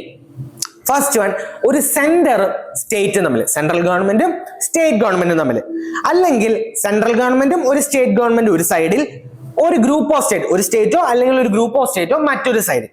തേർഡ് വൺ, ഒരു സ്റ്റേറ്റും മറ്റൊരു സ്റ്റേറ്റും തമ്മിൽ. So between center and one or more state, between center and any state, or states on one side and one or more states on the other side, between a state and the other state. ഇത്തരത്തിലുള്ള federal ഡിസ്പ്യൂട്ടുകളിൽ supreme കോടതിക്കാണ് original and exclusive jurisdiction. അതായത് ഇത്തരത്തിലുള്ള കേസുകൾ directly supreme കോടതിയിലേക്ക് പോവാം. ഒരു way of appeal അവിടെ വേണ്ട കാര്യമില്ല. ഡയറക്ട്ലി ഇത്തരത്തിലുള്ള കേസുകൾ സുപ്രീം കോടതിയിലേക്ക് പോവാം. പക്ഷെ ഇവിടെ ശ്രദ്ധിക്കേണ്ട ഒരു പോയിന്റ് എന്ന് പറഞ്ഞാൽ ഇതൊരു പൊളിറ്റിക്കൽ കേസുകൾക്ക് അല്ല പോകാനായിട്ട് കഴിയാം. In case of federal dispute അവിടെ ഒരു ലീഗൽ റൈറ്റിൽ ക്വസ്റ്റ്യൻ ഉണ്ടാവണം. എന്നാൽ മാത്രമേ ഇത്തരത്തിലുള്ള ഒരു കേസുകൾ ഡയറക്ട്ലി സുപ്രീം കോടതിയിലേക്ക് പോകാനായിട്ട് കഴിയുള്ളൂ. അതോടൊപ്പം തന്നെ ഇവിടെ ഒരു സൈഡിൽ സ്റ്റേറ്റും ഒരു സൈഡിൽ സെൻട്രലും, അല്ലെങ്കിൽ സ്റ്റേറ്റും സ്റ്റേറ്റും, ഇത് ഞാൻ പറഞ്ഞു. ഇവിടെ ഒരു കാരണവശാലും ഇതൊരു പ്രൈവറ്റ് സിറ്റിസൺ ആവരുത്. അതായത് ഒരു private citizen against a state or against a centre, such a case will not be under this jurisdiction. എത്തരത്തിലുള്ള കേസുകളാണ് ഇവിടെ ഒറിജിനൽ ജൂറിസ്ഡിക്ഷന്റെ ഇടയിൽ വരാം? സെന്ററും സ്റ്റേറ്റും ആയിരിക്കണം. അവിടെ ഒരു പ്രൈവറ്റ് സിറ്റിസൺ ആണെങ്കിൽ അവിടെ റോളില്ല. ഒരു പ്രൈവറ്റ് സിറ്റിസൺ ഒരു സെന്ററിനെതിരോ പ്രൈവറ്റ് സിറ്റിസൺ ഒരു സ്റ്റേറ്റിനെതിരോ കൊടുക്കുന്ന കേസുകൾ ഇത്തരത്തിലുള്ള ഒറിജിനൽ ജൂറിസ്ഡിക്ഷന്റെ അടിയിൽ വരുന്നതല്ല. അപ്പൊ 3 തരത്തിലാണ്: സെന്ററും സ്റ്റേറ്റും, centre and state, and a group of state or a state and state. ഇത്തരത്തിലുള്ള ഫെഡറൽ ഡിസ്പ്യൂട്ടുകൾ സുപ്രീം കോടതിയുടെ ഒറിജിനൽ ആൻഡ് എക്സ്ക്ലൂസീവ് ജൂറിസ്ഡിക്ഷൻ ആണ്. ഇനി അടുത്ത ഇമ്പോർട്ടന്റ് ജൂറിസ്ഡിക്ഷൻ ആണ് റിട്ട് ജൂറിസ്ഡിക്ഷൻ. നമുക്കറിയാം കോൺസ്റ്റിറ്റ്യൂഷൻ നമുക്ക് സ്പെസിഫിക്കലി ഫണ്ടമെന്റൽ റൈറ്റുകൾ തന്നിട്ടുണ്ടല്ലേ. So constitution has written down that Supreme Court is the guarantor and the defender of the fundamental rights of the Constitution. So എത്തരത്തിലാണ് fundamental റൈറ്റ്സുകളെ സുപ്രീം കോടതി protect ചെയ്യുന്നത്? റിട്ടുകളിലൂടെയാണ് സുപ്രീം കോടതി ഫണ്ടമെന്റൽ റൈറ്റുകൾ സിറ്റിസൺസിനെ എൻഷുർ ചെയ്യുന്നത്. Mandamus, quo warranto, certiorari, habeas corpus, ഇത്തരത്തിലുള്ള റിട്ടുകൾ ഏതെങ്കിലും ഒരു ഫണ്ടമെന്റൽ റൈറ്റുകൾ വയലേറ്റ് ചെയ്യപ്പെട്ട് കഴിഞ്ഞാൽ ആ സിറ്റിസണ് റിലീഫ് ആയിട്ടാണ് ഇത്തരത്തിലുള്ള റിട്ടുകൾ കൊടുക്കുന്നത്. റിട്ടുകൾ എന്താണെന്നും അതിന്റെ ഡിഫറെന്റ് ആപ്ലിക്കേഷൻസും നമ്മൾ ഫണ്ടമെന്റൽ റൈറ്റ്സിൽ ക്ലിയർ ആയിട്ട് നോക്കും. ഇവിടെ അതിന്റെ ജൂറിസ്ഡിക്ഷൻ മാത്രം നമുക്ക് നോക്കാം. സോ സുപ്രീം കോടതി ആർട്ടിക്കിൾ 32ന്റെ അടിയിലാണ് ഇത്തരത്തിലുള്ള റിട്ട് ജൂറിസ്ഡിക്ഷനെ റിട്ടുകൾ ഇഷ്യൂ ചെയ്യുന്നത്. ഇതൊരു എക്സ്ക്ലൂസീവ് ജൂറിസ്ഡിക്ഷൻ ആണോ? അല്ല. കാരണം ഹൈക്കോടതികൾക്കും റിട്ടുകൾ ഇഷ്യൂ ചെയ്യാനായിട്ട് കഴിയും. ആർട്ടിക്കിൾ 226ന്റെ അടിയിൽ ഹൈക്കോടതികൾക്കും ആർട്ടിക്കിൾ 32ന്റെ അടിയിൽ സുപ്രീം കോടതിക്കും റിട്ടുകൾ ഫണ്ടമെന്റൽ റൈറ്റ്സിന്റെ പ്രൊട്ടക്ഷന് വേണ്ടിയിട്ട് ഇഷ്യൂ ചെയ്യാനായിട്ട് കഴിയും. അതുകൊണ്ട് തന്നെ it is not an exclusive jurisdiction, പക്ഷേ it is an original jurisdiction. അതായത് അഗ്രീവ് ആയിട്ടുള്ള ഒരു പാർട്ടിക്ക് ഡയറക്ട്ലി സുപ്രീം കോടതിയിലേക്ക് പോവാം. ഇപ്പൊ എന്റെ ഫണ്ടമെന്റൽ റൈറ്റ് വയലേറ്റ് ചെയ്യപ്പെട്ടു, എനിക്ക് റിട്ടുകൾ ഇഷ്യൂ ചെയ്യണമെന്നുണ്ടെങ്കിൽ എനിക്ക് രണ്ട് ഓപ്ഷൻ ഉണ്ട്. I can either directly go to the Supreme Court, okay, or I can go to the High Court. So it is an original jurisdiction of the Supreme Court. കാരണം എന്താ? Directly അവർക്ക് case എടുക്കാം. But it is not an exclusive jurisdiction. കാരണം എന്താ? ഹൈക്കോടതികൾക്കും supreme കോടതികൾക്കും writ issue ചെയ്യാം. ഇവിടെ ഹൈക്കോർട്ടിന് റിട്ട് ഇഷ്യൂയിങ്ങും സുപ്രീം കോടതിന്റെ റിട്ട് ഇഷ്യൂയിങ്ങും തമ്മിൽ ഒരു ചെറിയ വ്യത്യാസമുണ്ട്. The Supreme Court can issue writ only on the cases of the fundamental rights. നിങ്ങളുടെ ഫണ്ടമെന്റൽ റൈറ്റ് വയലേറ്റ് ചെയ്യപ്പെടുകയാണെങ്കിൽ മാത്രമേ സുപ്രീം കോടതിക്ക് റിട്ടുകൾ ഇഷ്യൂ ചെയ്യാനായിട്ട് കഴിയുള്ളൂ. പക്ഷേ ഹൈക്കോടതിക്ക് വേണമെങ്കിൽ നിങ്ങളുടെ ലീഗൽ റൈറ്റുകൾ വയലേറ്റ് ചെയ്യപ്പെട്ടാൽ പോലും, along with the fundamental rights, legal റൈറ്റുകൾ വയലേറ്റ് ചെയ്യപ്പെട്ടാൽ പോലും അവിടെ റിട്ടുകൾ ഇഷ്യൂ ചെയ്യാനായിട്ടുള്ള അധികാരമുണ്ട്. അപ്പൊ writ jurisdiction of the supreme court is narrower when it is compared to the high court. പക്ഷെ ടെറിട്ടോറിയൽ ജൂറിസ്ഡിക്ഷനോ, ഇന്ത്യയിലെ ഏത് കേസിലെ ഫണ്ടമെന്റൽ റൈറ്റ് വയലേറ്റ് ചെയ്താലും സുപ്രീം കോടതിക്ക് ഇടപെടാം. പക്ഷെ ഒരു ഹൈക്കോർട്ടിനോ അവരെ സ്പെസിഫൈഡ് ആയിട്ടുള്ള സ്റ്റേറ്റ് ടെറിട്ടറിയുടെ അകത്തുള്ള കേസുകളിലാണ് പൊതുവെ ഹൈക്കോടതികൾ റിട്ടുകൾ ഇഷ്യൂ ചെയ്യാം. അപ്പോൾ നമ്മൾ ഈ നേരത്തെ പറഞ്ഞ ഒറിജിനൽ എക്സ്ക്ലൂസീവ് ജൂറിസ്ഡിക്ഷനും ഈ റിട്ട് ജൂറിസ്ഡിക്ഷനും തമ്മിലുള്ള വ്യത്യാസം എന്താ? അവിടെ അത് എക്സ്ക്ലൂസീവ് ആയിരുന്നു. സുപ്രീം കോടതികൾക്ക് മാത്രമേ ആ കേസിൽ എടുക്കാനായിട്ട് പറ്റുള്ളൂ. ഇവിടെയോ സുപ്രീം കോടതിക്കും ഹൈക്കോടതിക്കും പറ്റും. പിന്നെന്താണ് അവിടെ തമ്മിലുള്ള ഡിഫറൻസ്? അവിടെ ഫെഡറൽ ഡിസ്പ്യൂട്ടിലെ രണ്ട് different units of federal governments ആണ് അവിടുത്തെ പാർട്ടികൾ. യൂണിയൻ ഗവൺമെന്റ്, സ്റ്റേറ്റ് ഗവൺമെന്റ്, അല്ലെങ്കിൽ state government and state government. പക്ഷെ ഇവിടെയോ a party of this case is a citizen. ഒരു വ്യക്തിയാണ് ഇവിടെ കേസ് കൊടുക്കുന്നത്. അപ്പൊ അവിടെ രണ്ട് ഫെഡറൽ ഗവൺമെന്റുകളായിരുന്നു അവിടെ പാർട്ടികളെങ്കിൽ ഇവിടെ ഒരു വ്യക്തി സിറ്റിസൺ ആണ് ഇവിടത്തെ റിട്ട് ജൂറിസ്ഡിക്ഷനിലെ ഒരു പാർട്ടി. ക്ലിയർ ആണോ? ഇനി തേർഡ് ജൂറിസ്ഡിക്ഷൻ ആണ് അപ്പലേറ്റ് ജൂറിസ്ഡിക്ഷൻ. ഇപ്പൊ നമ്മൾ കേട്ടിട്ടുണ്ടാവും അപ്പീൽ പോവാ സുപ്രീം കോടതിയിൽ, ഏതറ്റം വരെ പോയാലും സുപ്രീം കോടതിയിൽ അപ്പീൽ പോവാം. This type of jurisdiction is appellate jurisdiction. അതായത് ഹൈക്കോടതിയുടെ ഏതെങ്കിലും ഒരു വിധിയിൽ ഏതെങ്കിലും കുറച്ചുകൂടി ക്ലാരിഫിക്കേഷൻ വേണം, അല്ലെങ്കിൽ ആ വിധിയിൽ അഗ്രീവ് ആയിട്ടുള്ള ഒരു പാർട്ടിക്ക് അദ്ദേഹത്തിന്റെ വിധി ശരിയായില്ല എന്ന് പറഞ്ഞ് സുപ്രീം കോടതിയുടെ അപ്രോച്ച് ചെയ്യാനായിട്ട് കഴിയും. ഏതെല്ലാമാണ് appeals? It can be in constitutional matters, it can be in civil matters, it can be in criminal matters, or appeals by way of special leave. Civil കേസുകളും ക്രിമിനൽ കേസുകളും നിങ്ങൾക്ക് അറിയാം. ഏതെങ്കിലും ഒരു സിവിൽ കേസിലോ ക്രിമിനൽ കേസിലോ അഗ്രീവ്ഡ് ആയിട്ടുള്ള party automatically അതിൽ എന്തെങ്കിലും defects ഉണ്ടെങ്കിൽ, അദ്ദേഹത്തിന് അനുകൂലമായിട്ടുള്ള തെളിവുകൾ ഉണ്ടെങ്കിൽ അദ്ദേഹത്തിന് പോകാനായിട്ട് കഴിയും. അതിന് കുറച്ചധികം സ്പെസിഫിക് ആയിട്ടുള്ള കണ്ടീഷൻസ് ഉണ്ട്. ഇനി എന്താണ് കോൺസ്റ്റിറ്റ്യൂഷണൽ മാറ്റേഴ്സിലുള്ള അപ്പീൽ? ഇപ്പോൾ ഹൈക്കോടതി ഒരു വിധി പ്രസ്താവിച്ചു, ഒരു കോൺസ്റ്റിറ്റ്യൂഷണൽ മാറ്റേഴ്സ്, ആൻഡ് ഹൈക്കോടതി സർട്ടിഫൈസ് ദാറ്റ് ആ കേസിൽ ഒരു കോൺസ്റ്റിറ്റ്യൂഷണൽ ക്വസ്റ്റ്യൻ ഉണ്ട്, അല്ലെങ്കിൽ ഒരു സബ്സ്റ്റാൻറ്റീവ് ക്വസ്റ്റ്യൻ ഓഫ് ലോ ഉണ്ട് എന്ന് ഹൈക്കോടതി സർട്ടിഫൈ ചെയ്ത് കഴിഞ്ഞാൽ വേണമെങ്കിൽ അതിൽ അഗ്രീവ്ഡ് പാർട്ടിക്ക് ഹൈക്കോർട്ടിൽ നിന്ന് സുപ്രീം കോർട്ടിലേക്ക് അപ്പീലായിട്ട് പോവാം. സുപ്രീം കോർട്ട് ആ കോൺസ്റ്റിറ്റ്യൂഷണൽ മാറ്റേഴ്സ് ഒന്നുകൂടി കേൾക്കുകയും അതിൽ ഒരു വിധി പ്രസ്താവിക്കുകയും ചെയ്യും. This is the way in which an appeal is taken to the supreme court from a high court in the case of constitutional matters. Then ഇതിലെ മറ്റൊരു വേ ഓഫ് അപ്പീലാണ് appeals by way of special leave. ഇവിടുത്തെ ഒരു പ്രത്യേകത എന്ന് പറഞ്ഞു കഴിഞ്ഞാൽ ഇതൊരു ഡിഫറെന്റ് ആയിട്ടുള്ള ഒരു സർക്കംസ്റ്റാൻസിൽ ആപ്ലിക്കബിൾ ആയിട്ടുള്ള സാധനം.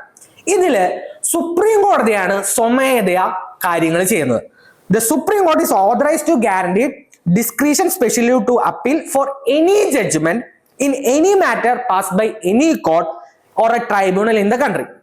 അതായത് ഇന്ത്യയിലെ ഏതൊരു കോടതിയോ ഏത് ട്രൈബ്യൂണലോ ഏതെങ്കിലും ഒരു ജഡ്ജ്മെന്റ് പാസ് ചെയ്തു, അല്ലെങ്കിൽ അത് ഫൈനൽ ജഡ്ജ്മെന്റ് ആവാം, ഇന്റർമീഡിയറ്റ് ജഡ്ജ്മെന്റ് ആവാം, എന്തോ ആയിക്കോട്ടെ, ഇത്തരത്തിലൊരു ജഡ്ജ്മെന്റ് പാസ് ചെയ്ത് കഴിഞ്ഞു കഴിഞ്ഞാൽ സുപ്രീം കോടതിക്ക് വേണമെങ്കിൽ ആ കേസിനെ സുപ്രീം കോടതിയിലേക്ക് എടുക്കാം by way of special leave. എന്നിട്ട് സുപ്രീം കോടതിക്ക് അതിന്റെ മുകളിൽ ഡിസിഷൻ എടുക്കാം. പക്ഷെ ഇവിടെ ശ്രദ്ധിക്കേണ്ട ഒരു കാര്യം, ഇത് സുപ്രീം കോടതിയുടെ ഒരു ഡിസ്ക്രിഷണറി പവറാണ്.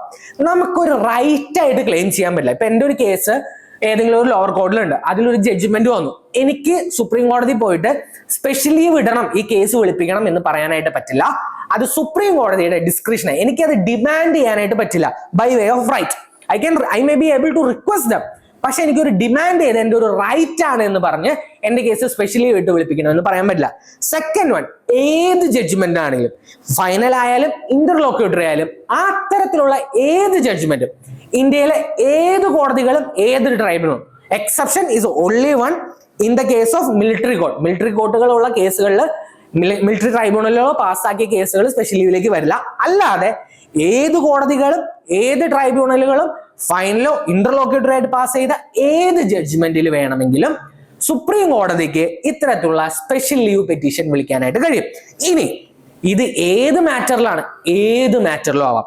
കോൺസ്റ്റിറ്റ്യൂഷണൽ മാറ്റർ ആവാം, സിവിൽ ആവാം, ക്രിമിനൽ ആവാം, ഇൻകം ടാക്സ് ആവാം, ലേബർ ആവാം, റവന്യൂ ആവാം. ഏത് കേസുകളിലാണെങ്കിലും ഒരു ജഡ്ജ്മെന്റ് ഇന്ത്യയിൽ ഏത് കോടതി പാസ് ചെയ്താലും ഇത്തരത്തിലുള്ള സ്പെഷ്യൽ ലീവ് പെറ്റീഷന്റെ ജൂറിസ്ഡിക്ഷൻ യൂസ് ചെയ്ത് സുപ്രീം കോടതിക്ക് ആ കേസുകളെ അവരിലേക്ക് വിളിക്കാനായിട്ട് സാധിക്കും. I hope it's clear. Then, and another important jurisdiction of the Supreme Court is that jurisdiction called as advisory jurisdiction. Advice കൊടുക്കുക ആർക്കാണ്? Article 143 of the constitution. Article 143 of the constitution എന്താ പറയുന്നത്? ഇന്ത്യയിലെ സുപ്രീം കോടതികൾക്ക് പ്രസിഡന്റിനെ അഡ്വൈസ് ചെയ്യാനായിട്ട് കഴിയും. പ്രസിഡന്റിന് വെറുതെ അഡ്വൈസ് ചെയ്യാൻ പറ്റുമോ? അല്ല. അവിടെ കുറച്ച് കണ്ടീഷൻസും കുറച്ച് സിറ്റുവേഷൻസും കുറച്ച് പ്രൊസീജിയേഴ്സും ഉണ്ട്. പ്രസിഡന്റിന് വേണമെങ്കിൽ, it's a president who seeks the advice, പ്രസിഡന്റിന് വേണമെങ്കിൽ ഏതെങ്കിലും ഒരു മാറ്ററിൽ സുപ്രീം കോടതിയുടെ ഒരു അഡ്വൈസ് വേണമെങ്കിൽ പ്രസിഡന്റിന് സുപ്രീം കോർട്ടിന്റെ അഡ്വൈസ് ആർട്ടിക്കിൾ 143 അടിയിലെ അഡ്വൈസറി ജൂറിസ്ഡിക്ഷൻ പ്രകാരം ചോദിക്കാനായിട്ട് കഴിയും. ഇനി രണ്ട് തരത്തിലുള്ള മാറ്റേഴ്സിലാണ് ഇത്തരത്തിലുള്ള അഡ്വൈസറി ജൂറിസ്ഡിക്ഷൻ ചോദിക്കാം. First one is on any question of law or fact of public importance which has arisen or which is likely to arise. ഏതെങ്കിലും മാറ്റേഴ്സ് ഓഫ് പബ്ലിക് ഇമ്പോർട്ടൻസ്, അതിലെ ലോയിൽ റിലേറ്റഡ് ആയിട്ടുള്ള ഏതെങ്കിലും ഒരു കാര്യത്തിൽ സുപ്രീം കോടതിയുടെ അഡ്വൈസ് പ്രസിഡന്റിന് ചോദിക്കാനായിട്ട് കഴിയും. Second one is on any dispute arising out of any pre-constitutional treaty, agreement, covenant, engagement, sanad or any other similar instrument. ഏതെങ്കിലും ഒരു പ്രീ കോൺസ്റ്റിറ്റ്യൂഷണൽ ട്രീറ്റിയിൽ ബേസ് ചെയ്തിട്ടോ അല്ലെങ്കിൽ എഗ്രിമെന്റിനോ ട്രീറ്റീസിനോ ബേസ് ചെയ്തിട്ട് ഒരു ഡിസ്പ്യൂട്ട് അറൈസ് ചെയ്ത് കഴിഞ്ഞാൽ ആ മാറ്റേഴ്സിലും സുപ്രീം കോടതിയുടെ അടുത്ത് പ്രസിഡന്റിന് അഡ്വൈസ് ചോദിക്കാനായിട്ട് കഴിയും. ഇവിടെ ശ്രദ്ധിക്കേണ്ട കാര്യം, പ്രസിഡന്റ് അഡ്വൈസ് ചോദിച്ചത് ആദ്യത്തെ മാറ്ററിലാണെങ്കിൽ, ഇനി matters of public importance, supreme കോടതിക്ക് രണ്ട് ഓപ്ഷൻ ഉണ്ട്. വേണമെങ്കിൽ അഡ്വൈസ് കൊടുക്കാം, ഇല്ലെങ്കിൽ അഡ്വൈസ് കൊടുക്കാതിരിക്കാം. അത് സുപ്രീം കോടതിയുടെ ഒരു ഡിസ്ക്രിഷണറി പവറാണ്. ആദ്യത്തെ, അതായത് മാറ്റേഴ്സ് ഓഫ് പബ്ലിക് ഇമ്പോർട്ടൻസിലാണ് ചോദിക്കുന്നതെങ്കിൽ സുപ്രീം കോടതിക്ക് തീരുമാനിക്കാം അഡ്വൈസ് കൊടുക്കണമോ വേണ്ടയോ. It's A discretionary power of the supreme കോടതി. പക്ഷേ രണ്ടാമത്തെ case, on a dispute arising out of a pre-constitutional treaty or a pre-constitutional law or something like that, ഈ സിറ്റുവേഷനിൽ സുപ്രീം കോർട്ട് പ്രസിഡന്റിന് advice കൊടുത്തേ പറ്റൂ. The Supreme Court must give their advice to the president if such an advice is based on a dispute arising out of a pre-constitutional treaty or pre-constitutional law or relating to that fact.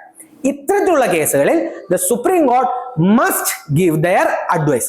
ഇനി supreme court advice കൊടുത്തു, president അത് എന്ത് ചെയ്യാം? The president can either follow it or he may not follow it. Any advice, അത് രണ്ട് കേസിലാണെങ്കിലും, public മാറ്റേഴ്സിലാണെങ്കിലും pre constitutional treaty ആണെങ്കിലും, ഏത് മാറ്ററിലാണെങ്കിലും supreme കോടതി കൊടുത്തിരിക്കുന്ന അഡ്വൈസ് പ്രസിഡന്റിന് ബൈൻഡിങ് അല്ല. The president asks for an advice. In the first case, the Supreme Court may or may not give their advice. In the second case, when it is related to a pre-constitutional matter, the Supreme Court must give their advice. But in both the cases, it is the discretion of the president whether to follow the advice or whether or not to follow the advice. Then, ബാക്കിയുള്ള jurisdiction ഏതാണ്? A court of record. നിങ്ങൾ കേട്ടിട്ടുണ്ടാവും ആരെങ്കിലും പറയുന്നത് supreme കോടതി judgement ഇങ്ങനെ ഉണ്ടായിരുന്നു, അതുകൊണ്ട് ഇന്ത്യയിലെ എല്ലാ കോടതികളിലും ഈ ജഡ്ജ്മെന്റ് ആപ്ലിക്കബിൾ ആണ്. എന്താണ് അത്? ഈ ജൂറിസ്ഡിക്ഷൻ അടിയിൽ വരുന്ന supreme court is A court of record. അതായത് സുപ്രീം കോടതി പാസ് ചെയ്തിരിക്കുന്ന ഏതൊരു ജഡ്ജ്മെന്റ് ആയാലും ഇന്ത്യയിലെ ഏത് കോടതിയിലും ഒരു എവിഡൻറ്ററി വാല്യൂ ആയിട്ട് നിങ്ങൾക്ക് വോട്ട് ചെയ്യാം.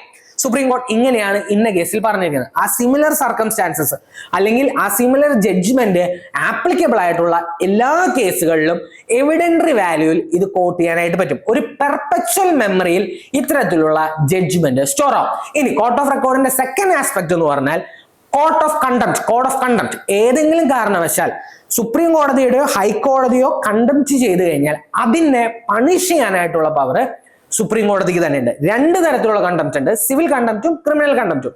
രണ്ട് കണ്ടംപ്റ്റുകൾക്കും സുപ്രീം കോടതിയുടെ കണ്ടംപ്റ്റ് ആണെങ്കിൽ സുപ്രീം കോടതിക്ക് സ്വമേധയാ പണിഷ് ചെയ്യാനായിട്ട് പറ്റും. ഇനി സുപ്രീം കോടതിയുടെ മാത്രമല്ല ഹൈക്കോർട്ടിന്റെയും ലോവർ കോർട്ടുകളുടെയും ട്രൈബ്യൂണലുകളുടെയും കണ്ടംപ്റ്റ് ഉണ്ടെങ്കിൽ അതിനെയും പണിഷ് ചെയ്യാനായിട്ടുള്ള പവർ സുപ്രീം കോടതിക്ക് ഉണ്ട്. Then another important jurisdiction, the power of judicial review. ഏറ്റവും അധികം നമ്മൾ കേൾക്കുന്ന ലോ പാസ് ചെയ്തു അല്ലെങ്കിൽ ഒരു കോൺസ്റ്റിറ്റ്യൂഷണൽ അമെൻമെന്റ് പാസ് ചെയ്തു, ഇതിന്റെ കോൺസ്റ്റിറ്റ്യൂഷണൽ വാലിഡിറ്റി ചെക്ക് ചെയ്യുന്നത് ആരാ? സുപ്രീം കോർട്ടാണ്. ഏതെങ്കിലും കാരണവശാൽ ഈ പാസ് ചെയ്തിരിക്കുന്ന അമെൻമെന്റോ അല്ലെങ്കിൽ ഈ ജഡ്ജ്മെന്റോ ഏതെങ്കിലും ഒരു കോൺസ്റ്റിറ്റ്യൂഷണൽ പ്രൊവിഷൻ എതിരാണ് അല്ലെങ്കിൽ കോൺസ്റ്റിറ്റ്യൂഷൻ ഏതെങ്കിലും ഒരു ഐഡിയക്ക് എതിരാണെങ്കിൽ സുപ്രീം കോർട്ട് ആ കേസ് ട്രയൽ ചെയ്തിട്ട് അല്ലെങ്കിൽ അമെൻമെന്റും ലോയും എക്സാമിൻ ചെയ്തിട്ട് അത് അൺകോൺസ്റ്റിറ്റ്യൂഷൻ ആണ് അല്ലെങ്കിൽ അൾട്രാ വൈറസ് ആണെന്ന് പ്രഖ്യാപിക്കും. It is at the jurisdiction under the power of the judicial review, and it is one of the important powers given to the Supreme Court so that the law making or the procedure followed by the legislature or the laws made by the legislature are fair and just. So നമ്മൾ supreme കോടതിയുടെ almost എല്ലാ ഏരിയാസും cover ചെയ്തു. എന്താണ് supreme court, അവരുടെ ജഡ്ജസിന്റെ appointment, അവരുടെ qualification, different types of jurisdiction, then how is the independence of the supreme court maintain, how is the procedure for what is the procedure for the removal of the supreme court. ഇത്രയും കാര്യങ്ങളാണ് supreme court എന്ന് പറയുന്ന ജുഡീഷ്യറിയുടെ അകത്ത് വരുന്നത്. അടുത്തതായിട്ട് നമുക്ക് നോക്കാനുള്ളത് ഇതിന്റെ നേരെ താഴത്ത് ഹൈക്കോർട്ട്. സുപ്രീം കോർട്ട് ഫങ്ഷൻ ചെയ്യുന്നതിന്റെ ഏതെല്ലാം സിമിലർ രീതികളിലാണ് സ്റ്റേറ്റ് ലെവലുകളിൽ ഹൈക്കോർട്ട് ഫങ്ഷൻ ചെയ്യുന്നത്, ഇതാണ് നമുക്ക് അടുത്തത് നോക്കാനായിട്ടുള്ളത്. സോ ഹൈക്കോർട്ട് ഒറിജിനലി കോൺസ്റ്റിറ്റ്യൂഷൻ എല്ലാ സ്റ്റേറ്റുകൾക്കും ഒരു ഹൈക്കോർട്ട് എന്ന രീതിയിലാണ് പറഞ്ഞിരുന്നത്. പക്ഷേ 7th കോൺസ്റ്റിറ്റ്യൂഷണൽ അമെൻമെന്റ് വന്നു കഴിഞ്ഞപ്പോൾ 7th കോൺസ്റ്റിറ്റ്യൂഷണൽ അമെൻമെന്റ് എന്ത് ചെയ്തെന്ന് പറഞ്ഞു കഴിഞ്ഞാൽ ഒന്നോ അതിലധികം സ്റ്റേറ്റുകൾക്കോ ഒന്നോ അതിലധികം യൂണിയൻ ടെറിട്ടറികൾ അല്ലെങ്കിൽ ഒരു സ്റ്റേറ്റും മൾട്ടിപ്പിൾ യൂണിയൻ ടെറിട്ടറീസ് എന്ന രീതിയിൽ വേണമെങ്കിൽ ഒരു ഹൈക്കോർട്ടിന്റെ കീഴിൽ മൾട്ടിപ്പിൾ സ്റ്റേറ്റ്സിനോ multiple states along with the union territory എന്ന രീതിയിലേക്ക് 7th കോൺസ്റ്റിറ്റ്യൂഷണൽ അമെൻമെന്റ് മാറ്റുകയുണ്ടായി. ഇനി ഒരു സ്റ്റേറ്റ് ഹൈക്കോർട്ടിന്റെ ജൂറിസ്ഡിക്ഷൻ എങ്ങനെയാണ്? ഒരു സ്റ്റേറ്റിന്റെ ബൗണ്ടറി എന്താണോ അതിനോട് കോ ടെർമിനസ് ആയിരിക്കും ആ ഹൈക്കോർട്ടിന്റെയും ജൂറിസ്ഡിക്ഷൻ, ടെറിട്ടോറിയൽ ജൂറിസ്ഡിക്ഷൻ. ഉദാഹരണത്തിന് ഇപ്പൊ കേരള ഹൈക്കോർട്ടിന്റെ കേസ് എടുക്കുകയാണെങ്കിൽ കേരളയുടെ ജൂറിസ്ഡിക്ഷൻ എന്താണോ അല്ലെങ്കിൽ കേരളയുടെ ടെറിട്ടോറിയൽ ജൂറിസ്ഡിക്ഷൻ എന്താണോ, ടെറിട്ടോറിയൽ പരിധി എന്താണോ ആ പരിധി തന്നെയായിരിക്കും കേരള ഹൈക്കോർട്ടിന്റെയും ടെറിട്ടോറിയൽ ജൂറിസ്ഡിക്ഷൻ ആയിട്ട് വരിക. ഇനി നമ്മൾ നേരത്തെ സുപ്രീം കോർട്ട് ഡിസ്കസ് ചെയ്ത് കഴിഞ്ഞപ്പോൾ 1st, 2nd and 3rd judges case പറഞ്ഞു. ഇതുപോലെ തന്നെ സുപ്രീം കോർട്ടിലെ പോലെ ഹൈക്കോർട്ടിലെയും ജഡ്ജസിന്റെ അപ്പോയിന്റ്മെന്റിനെയും 2nd and 3rd ജഡ്ജസ് കേസുകൾ പ്രതിപാദിക്കുന്നുണ്ട്. 2nd ജഡ്ജസ് കേസിൽ സുപ്രീം കോർട്ട് പറയുന്നുണ്ടായത് the Supreme Court ruled that no appointment of a judge in a high court can be made unless in conformity with the opinion of the Chief Justice of India. നമ്മൾ അവിടെ supreme കോർട്ടിന്റെ അപ്പോയിന്റ്മെന്റിൽ പറഞ്ഞ അതേ കാര്യം തന്നെ. ഹൈക്കോർട്ടിന്റെ ജഡ്ജിന്റെ appointment നടത്തണമെങ്കിൽ supreme കോടതിയുടെ chief ജസ്റ്റിസിന്റെ conformity ഇല്ലാതെ, അദ്ദേഹത്തിന്റെ അഭിപ്രായം ഇല്ലാതെ അപ്പോയിന്റ് ചെയ്യാൻ പറ്റില്ല എന്ന് പറഞ്ഞു. 3rd ജഡ്ജസ് കേസിലേക്ക് വരുമ്പോൾ അവിടെ കൊളീജിയം സിസ്റ്റം, സുപ്രീം കോർട്ടിലെ chief justice along with the 4 senior most judges. ഇവിടെ എന്താണ് പറഞ്ഞത്? The Supreme Court opinion that in the case of an appointment of an High Court judge, the Chief Justice of India should consult a collegium of 2 senior most judges of the Supreme Court. അവിടെ 4 senior most judges ആയിരുന്നു, ഇവിടെ 2 senior most judges. ഇത്തരത്തില് ഇവിടെ supreme കോർട്ടിന്റെ chief ജസ്റ്റിസിന്റെയും 2 senior most ജഡ്ജസിന്റെയും conformity ഇല്ലാതെ അല്ലെങ്കിൽ അവരുടെ കൊളീജിയത്തിന്റെ റെക്കമെൻഡേഷൻ ഇല്ലാതെ ഹൈക്കോർട്ടിലെ ജഡ്ജസിനെ അപ്പോയിന്റ് ചെയ്യാനായിട്ട് കഴിയില്ല.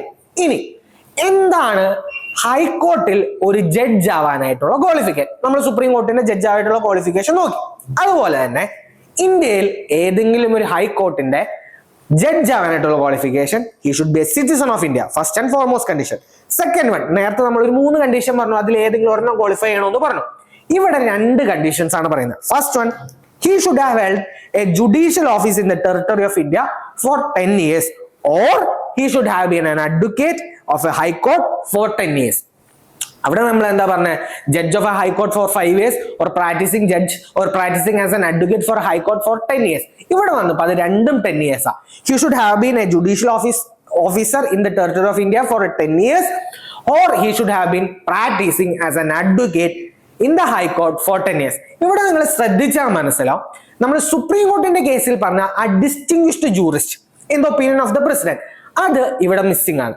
ഹൈക്കോർട്ടിന്റെ ജഡ്ജ് ആവാനായിട്ട് he should be a citizen of India, along with first condition he should have held the judicial office for 10 years or he should have been practicing as an advocate in the high court for 10 years. ഒരു distinguished jurist എന്നുള്ള opinion supreme കോർട്ടിൽ മാത്രമേ ബാധകമാവുന്നുള്ളൂ, ഹൈക്കോർട്ടിന്റെ കേസിൽ അതില്ല. ഇനി ഹൈക്കോർട്ടിന്റെ കേസിൽ എന്താണ് similarity supreme court വെച്ച് നോക്കുമ്പോൾ, ഇവിടെ ഒരു മിനിമം ഏജ് ക്രൈറ്റീരിയ വെക്കുന്നില്ല. ഒരു മിനിമം ഏജ് ക്രൈറ്റീരിയ സുപ്രീം കോർട്ടിലെ ജഡ്ജ് ആവാനായിട്ട് ഇല്ലായിരുന്നു. അതുപോലെ തന്നെ ഹൈക്കോർട്ടിന്റെയും ജഡ്ജ് ആവാനായിട്ട് ഒരു മിനിമം ഏജ് ക്രൈറ്റീരിയ ഇല്ല. ഇനി ടെന്യൂർ ഓഫ് ദ ജഡ്ജ് നമ്മൾ അവിടെ പറഞ്ഞു ഫിക്സഡ് അല്ല, 65 years വരെയാണ്. സിമിലർലി ഹൈക്കോർട്ടിന്റെ കേസിൽ എങ്ങനെയാണ്, ഫിക്സഡ് അല്ല, പക്ഷേ ഇവിടെ 62 years ആണ്. 62 വയസ്സാവുന്നത് വരെയാണ് ഒരു വ്യക്തിക്ക് ഹൈക്കോടതിയുടെ ജഡ്ജായിട്ടിരിക്കാൻ പറ്റുക. സുപ്രീം കോടതിയുടെ 65 years ആയിരുന്നു. ഇനി ഏതെങ്കിലും കാരണവശാൽ അദ്ദേഹത്തിന്റെ വയസ്സിൽ ഒരു അഭിപ്രായ വ്യത്യാസം ഉണ്ടായി കഴിഞ്ഞു കഴിഞ്ഞാൽ such a decision can be decided by the president after in consultation with the chief justice of India. ഇനി അദ്ദേഹത്തിന് റിസൈൻ ചെയ്യാനായിട്ടാണെങ്കിലോ, അദ്ദേഹത്തിന് റിസൈൻ ചെയ്യാനായിട്ടുള്ള പവർ ഉണ്ട്. അദ്ദേഹത്തിന്റെ റെസിഗ്നേഷൻ ലെറ്റർ അഡ്രസ് ചെയ്യേണ്ടത് പ്രസിഡന്റിനാണ്. ഇനി അദ്ദേഹത്തിന് റിമൂവ് ചെയ്യാനായിട്ട് പറ്റുമോ? യെസ്, അദ്ദേഹത്തിനെയും റിമൂവ് ചെയ്യാനായിട്ടുള്ള പവർ ഉണ്ട്. റിമൂവ് ചെയ്യാനായിട്ടുള്ള പവർ ആർക്കാണ്? പ്രസിഡന്റ്. പക്ഷേ only on the recommendation of the parliament. നമ്മൾ പ്രൊസീജിയേഴ്സ് ഡീറ്റെയിൽഡ് ആയിട്ട് നോക്കും. ഇനി അദ്ദേഹത്തിന് ഇത് നേരത്തെ പറഞ്ഞ സുപ്രീം കോടതിയുടെ ജഡ്ജസിന് പറഞ്ഞത് അല്ലാതെ ഒരു എക്സ്ട്രാ പോയിന്റ് കൂടി ഉണ്ട്. ഏതെങ്കിലും കാരണവശാൽ ഹൈക്കോടതിയുടെ ജഡ്ജായിട്ടിരിക്കുന്ന ഒരാളെ വേണമെങ്കിൽ എന്ത് ചെയ്യാം, നമുക്ക് സുപ്രീം കോടതിയുടെ ജഡ്ജായിട്ട് അപ്പോയിന്റ് ചെയ്യാം. അപ്പോൾ അദ്ദേഹം അത്രയും നാൾ ഹോൾഡ് ചെയ്തിരുന്ന ആ പൊസിഷൻ അദ്ദേഹം പോവുകയുണ്ട്. ഹൈക്കോടതിയുടെ ജഡ്ജായിട്ട് നിന്ന് അദ്ദേഹത്തിനെ സുപ്രീം കോടതിയുടെ ജഡ്ജായിട്ട് പ്രൊമോട്ട് ചെയ്യുകയുണ്ടാവും. ഇനി എങ്ങനെയാണ് സുപ്രീം കോടതിയിലെ ജഡ്ജസിനെ റിമൂവ് ചെയ്യുന്നതെന്ന് നമ്മൾ ഡീറ്റെയിൽഡ് ആയിട്ട് നോക്കി. ഇതുപോലെ തന്നെ ഹൈക്കോടതിയുടെ ജഡ്ജസിനെ റിമൂവ് ചെയ്യുന്നത് എങ്ങനെയാണ്? സിമിലർ പ്രൊസീജിയർ ആണ് കോൺസ്റ്റിറ്റ്യൂഷൻ പറഞ്ഞിരിക്കുന്നത്. അതായത് സുപ്രീം കോടതിയുടെ ജഡ്ജിനെ എങ്ങനെയാണോ റിമൂവ് ചെയ്തത് അതേ പ്രൊസീജിയർ ഫോളോ ചെയ്ത് മാത്രമേ ഹൈക്കോടതിയുടെയും ജഡ്ജിനെ റിമൂവ് ചെയ്യാനായിട്ട് പറ്റുള്ളൂ. അപ്പൊ ഹൈക്കോടതിന്റെ ജഡ്ജിനെ റിമൂവ് ചെയ്യാനായിട്ടുള്ള പവർ പ്രസിഡന്റിനാണ്. ഇനി എന്താണ് ആ പ്രൊസീജിയർ? നേരത്തെ പറഞ്ഞ പോലെ തന്നെ ലോകസഭയിലാണ് ആ ഒരു മോഷൻ പ്രസന്റ് ചെയ്യുന്നതെങ്കിൽ 100 പേര് സൈൻ ചെയ്തിട്ടുണ്ടാവണം. അല്ല രാജ്യസഭയിലാണ് പ്രസന്റ് ചെയ്യുന്നതെങ്കിൽ 50 പേര് സൈൻ ചെയ്തിരിക്കണം. ഇതിനുശേഷം ചെയർമാനിലേക്കോ സ്പീക്കറിലേക്കോ മോഷൻ ചെല്ലും. He can either accept or reject. അദ്ദേഹത്തിന് ആക്സെപ്റ്റ് ചെയ്യാം അല്ലെങ്കിൽ റിജക്ട് ചെയ്യാം. അദ്ദേഹം ആക്സെപ്റ്റ് ചെയ്യുകയാണെങ്കിലോ ഒരു 3 member കമ്മിറ്റീനെ കോൺസ്റ്റിറ്റ്യൂട്ട് ചെയ്യും. ആരൊക്കെയാണോ ഉള്ളത്? Chief justice or A judge of the supreme court, second one chief justice of the high court and third one A distinguished jurist. ഇനി ഇത്തരത്തിലുള്ള കമ്മിറ്റി എന്താണ് ചെയ്യുന്നത്? If the committee finds that the judge is guilty of misbehavior or suffering from incapacity, the house can take the consideration. ഈ committee find out ചെയ്യാണ് ഇത്തരത്തിൽ പറഞ്ഞിരിക്കുന്ന ആരോപണങ്ങൾ ശരിയാണെന്നുണ്ടെങ്കിൽ ഈ മോഷൻ കൺസിഡർ ചെയ്യാം. എന്താണ് റെസൊല്യൂഷൻ? ഏത് മെജോറിറ്റിയിലാണ് ഈ റെസൊല്യൂഷൻ പാസ് ചെയ്യേണ്ടത്? സുപ്രീം കോടതിയുടെ കേസിൽ പറഞ്ഞ അതേ സ്പെഷ്യൽ മെജോറിറ്റിയിൽ 2/3 of the people present and voting and the total membership of the house. Special മെജോറിറ്റിയിൽ 2 ഹൗസിലും സെപ്പറേറ്റ് ആയിട്ട് ഈ റെസൊല്യൂഷൻ പാസ് ചെയ്തിരിക്കണം. പാസ് ചെയ്ത ശേഷം എന്താണ്? പ്രസിഡന്റിലേക്ക് പോവും. പ്രസിഡന്റ് അദ്ദേഹത്തിന്റെ റിമൂവലിനുള്ള ഓർഡർ ഇടും. ഇനി സുപ്രീം കോടതിയുടെയും ഹൈക്കോർട്ടിന്റെയും ജഡ്ജസിനെ റിമൂവ് ചെയ്യാനായിട്ടുള്ള കണ്ടീഷൻ അല്ലെങ്കിൽ എന്ത് വയലേറ്റ് ചെയ്താലാണ് അവർ റിമൂവ് ചെയ്യുക? ദ കോൺസ്റ്റിറ്റ്യൂഷൻ സേസ് ദാറ്റ് 2 കണ്ടീഷനുള്ളൂ: പ്രൂവ്ഡ് മിസ്ബിഹേവിയർ ആൻഡ് ഇൻകപ്പാസിറ്റി. ഇത്തരത്തിലുള്ള ഏതെങ്കിലും ഒരു 2 കണ്ടീഷനിലുള്ള വയലേഷൻ നടന്നാലാണ് അവരെ റിമൂവ് ചെയ്യാനായിട്ട് പറ്റുള്ളൂ. സുപ്രീം കോടതിയിലെ ജഡ്ജായാലും ഹൈക്കോർട്ടിന്റെ ജഡ്ജായാലും അവരെ റിമൂവ് ചെയ്യണമെങ്കിൽ ഇതാണ് condition: proved misbehaviour or incapacity. So the removal procedure for removing both the judges of the supreme court as well as the high court are the same. ഇനി ഇവരെ ട്രാൻസ്ഫർ ചെയ്യാനായിട്ട് കഴിയും. ഒരു ഹൈക്കോടതിയുടെ ജഡ്ജിനെ ഒരു ഹൈക്കോടതിയിൽ നിന്നും മറ്റേ ഹൈക്കോടതിയിലേക്കോ ഇല്ല എങ്കിൽ വേണമെങ്കിൽ ഹൈക്കോടതിയിൽ നിന്നും സുപ്രീം കോടതിയിലേക്കോ അദ്ദേഹത്തിനെ പ്രൊമോട്ട് ചെയ്യാനായിട്ട് കഴിയും. പക്ഷെ ഇത്തരത്തിലുള്ള ഒരു ട്രാൻസ്ഫർ ഒരു വേ ഓഫ് പണിഷ്മെന്റ് അല്ല എന്ന് തന്നെയാണ് സുപ്രീം കോടതി പറഞ്ഞിരിക്കുന്നത്. അവരുടെ പബ്ലിക് പോളിസി അല്ലെങ്കിൽ അവരുടെ ജസ്റ്റിസിന്റെ നടപ്പാക്കാൻ വേണ്ടിയാണ് അവരെ ട്രാൻസ്ഫർ ചെയ്യുന്നത്. ഒരു ഹൈക്കോടതിയിൽ നിന്ന് മറ്റേ ഹൈക്കോർട്ടിലേക്ക് ആയിരിക്കാം, ഒരു ജഡ്ജായിട്ട് മറ്റൊരു ഹൈക്കോടതിന്റെ ചീഫ് ജസ്റ്റിസ് ആയിട്ടായിരിക്കാം അവരെ പ്രൊമോട്ട് ചെയ്യുന്നത്, അവരെ ട്രാൻസ്ഫർ ചെയ്യുന്നത്. ഇത്തരത്തിലാണ് അവരുടെ ട്രാൻസ്ഫേഴ്സ് നടക്കുന്നത്. ഈ ട്രാൻസ്ഫർ എന്ന് പറയുന്നത് it is not a way of punishment or a depromotion. In the third judges case the supreme court opinion that in the case of transfer of the high court, ഒരു ജഡ്ജിനെ ഒരു ഹൈക്കോർട്ടിൽ നിന്ന് മറ്റൊരു ഹൈക്കോർട്ടിലേക്ക് ട്രാൻസ്ഫർ ചെയ്യണമെങ്കിൽ അവിടെ ആരുടെയൊക്കെ അപ്രൂവൽ വേണം? The chief justice of India should consult an addition of the 4 senior most judges of the supreme court and the chief justice of the 2 high court. ഉദാഹരണത്തിന് ഒരു ചീഫ് ജസ്റ്റിസ്, ഒരു ജഡ്ജിനെ, കേരള ഹൈക്കോടതിന്റെ ഒരു ജഡ്ജിനെ തമിഴ്നാട് ഹൈക്കോടതിയിലേക്ക് ട്രാൻസ്ഫർ ചെയ്യുകയാണെങ്കിൽ ഇന്ത്യയുടെ സുപ്രീം കോടതിയുടെ ചീഫ് ജസ്റ്റിസും 4 senior most judges of the supreme കോർട്ടും ചേർന്നിട്ടായിരിക്കണം ആ ഡിസിഷൻ എടുക്കണേ. അതോടൊപ്പം തന്നെ കേരള ഹൈക്കോർട്ടിന്റെയും തമിഴ്നാട് ഹൈക്കോർട്ടിന്റെയും ചീഫ് ജസ്റ്റിസിന്റെയും ഒപ്പീനിയൻസ് അവിടെ കൺസിഡർ ചെയ്തിരിക്കണം. So transfer is not a way of punishment but it is a way by which the law is served. Okay, now നമ്മൾ സുപ്രീം കോടതിയുടെ ഇൻഡിപെൻഡൻസ് ഏതെല്ലാം രീതിയിലാണ് പ്രിസർവ് ചെയ്യപ്പെട്ടതെന്ന് നോക്കി. ഇതുപോലെ തന്നെ നമ്മുടെ ഹൈക്കോർട്ടിന്റെയും ജഡ്ജസിന്റെ പവർ അല്ലെങ്കിൽ ഹൈക്കോടതിയുടെ ഇൻഡിപെൻഡൻസും എന്ത് ചെയ്യണം? പ്രൊട്ടക്ട് ചെയ്യപ്പെട്ടിരിക്കണം. കോൺസ്റ്റിറ്റ്യൂഷണൽ മേക്കേഴ്സ് അതിനും സിമിലർ ആയിട്ടുള്ള പ്രൊവിഷൻസ് ആഡ് ചെയ്തിട്ടുണ്ട്. എന്തെല്ലാമാണ്? Mode of appointment. എങ്ങനെയാണോ സുപ്രീം കോടതിയിലെ ജഡ്ജസിന്റെ അപ്പോയിന്റ്മെന്റ് സ്പെസിഫിക്കലി ഡിസൈൻ ചെയ്തിരിക്കുന്നത് അതുപോലെ തന്നെയാണ് ഹൈക്കോടതിയിലെയും ജഡ്ജസിന്റെ അപ്പോയിന്റ്മെന്റ്. നമ്മൾ കണ്ടു.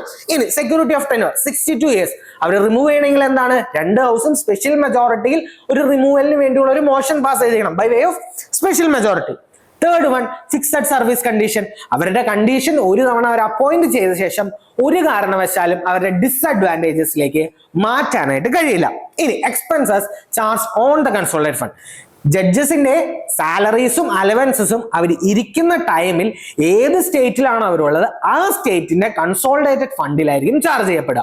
അവരുടെ പെൻഷൻസ് എവിടെയായിരിക്കും ചാർജ് ചെയ്യപ്പെടുക? The pensions are charge on the consolidated fund of India. അപ്പോൾ ഒന്നിലധികം സ്റ്റേറ്റുകളുടെ ജഡ്ജായിട്ട് ഇരുന്നല്ലോ. അപ്പൊ ഉദാഹരണത്തിന് കേരളത്തിനും തമിഴ്നാടിനും ഒരു ഹൈക്കോർട്ടാണെന്ന് വിചാരിക്കുക. അങ്ങനെയാണെങ്കിൽ അവരുടെ എക്സ്പെൻസ്, അവരുടെ സാലറീസും അലവൻസസും എന്റെയും കേരളത്തിന്റെയും തമിഴ്നാടിന്റെയും കൺസോളിഡേറ്റഡ് ഫണ്ടിൽ ചാർജ് ചെയ്യപ്പെടും, ഷെയർ ചെയ്യപ്പെടും. അവരുടെ പെൻഷനോ കൺസോളിഡേറ്റഡ് ഫണ്ട് ഓഫ് ഇന്ത്യയിലാണ് ചാർജ് ചെയ്യുക. ചാർജ് ഓൺ ദ കൺസോളിഡേറ്റഡ് ഫണ്ടിന്റെ ബെനിഫിറ്റ് എന്താ?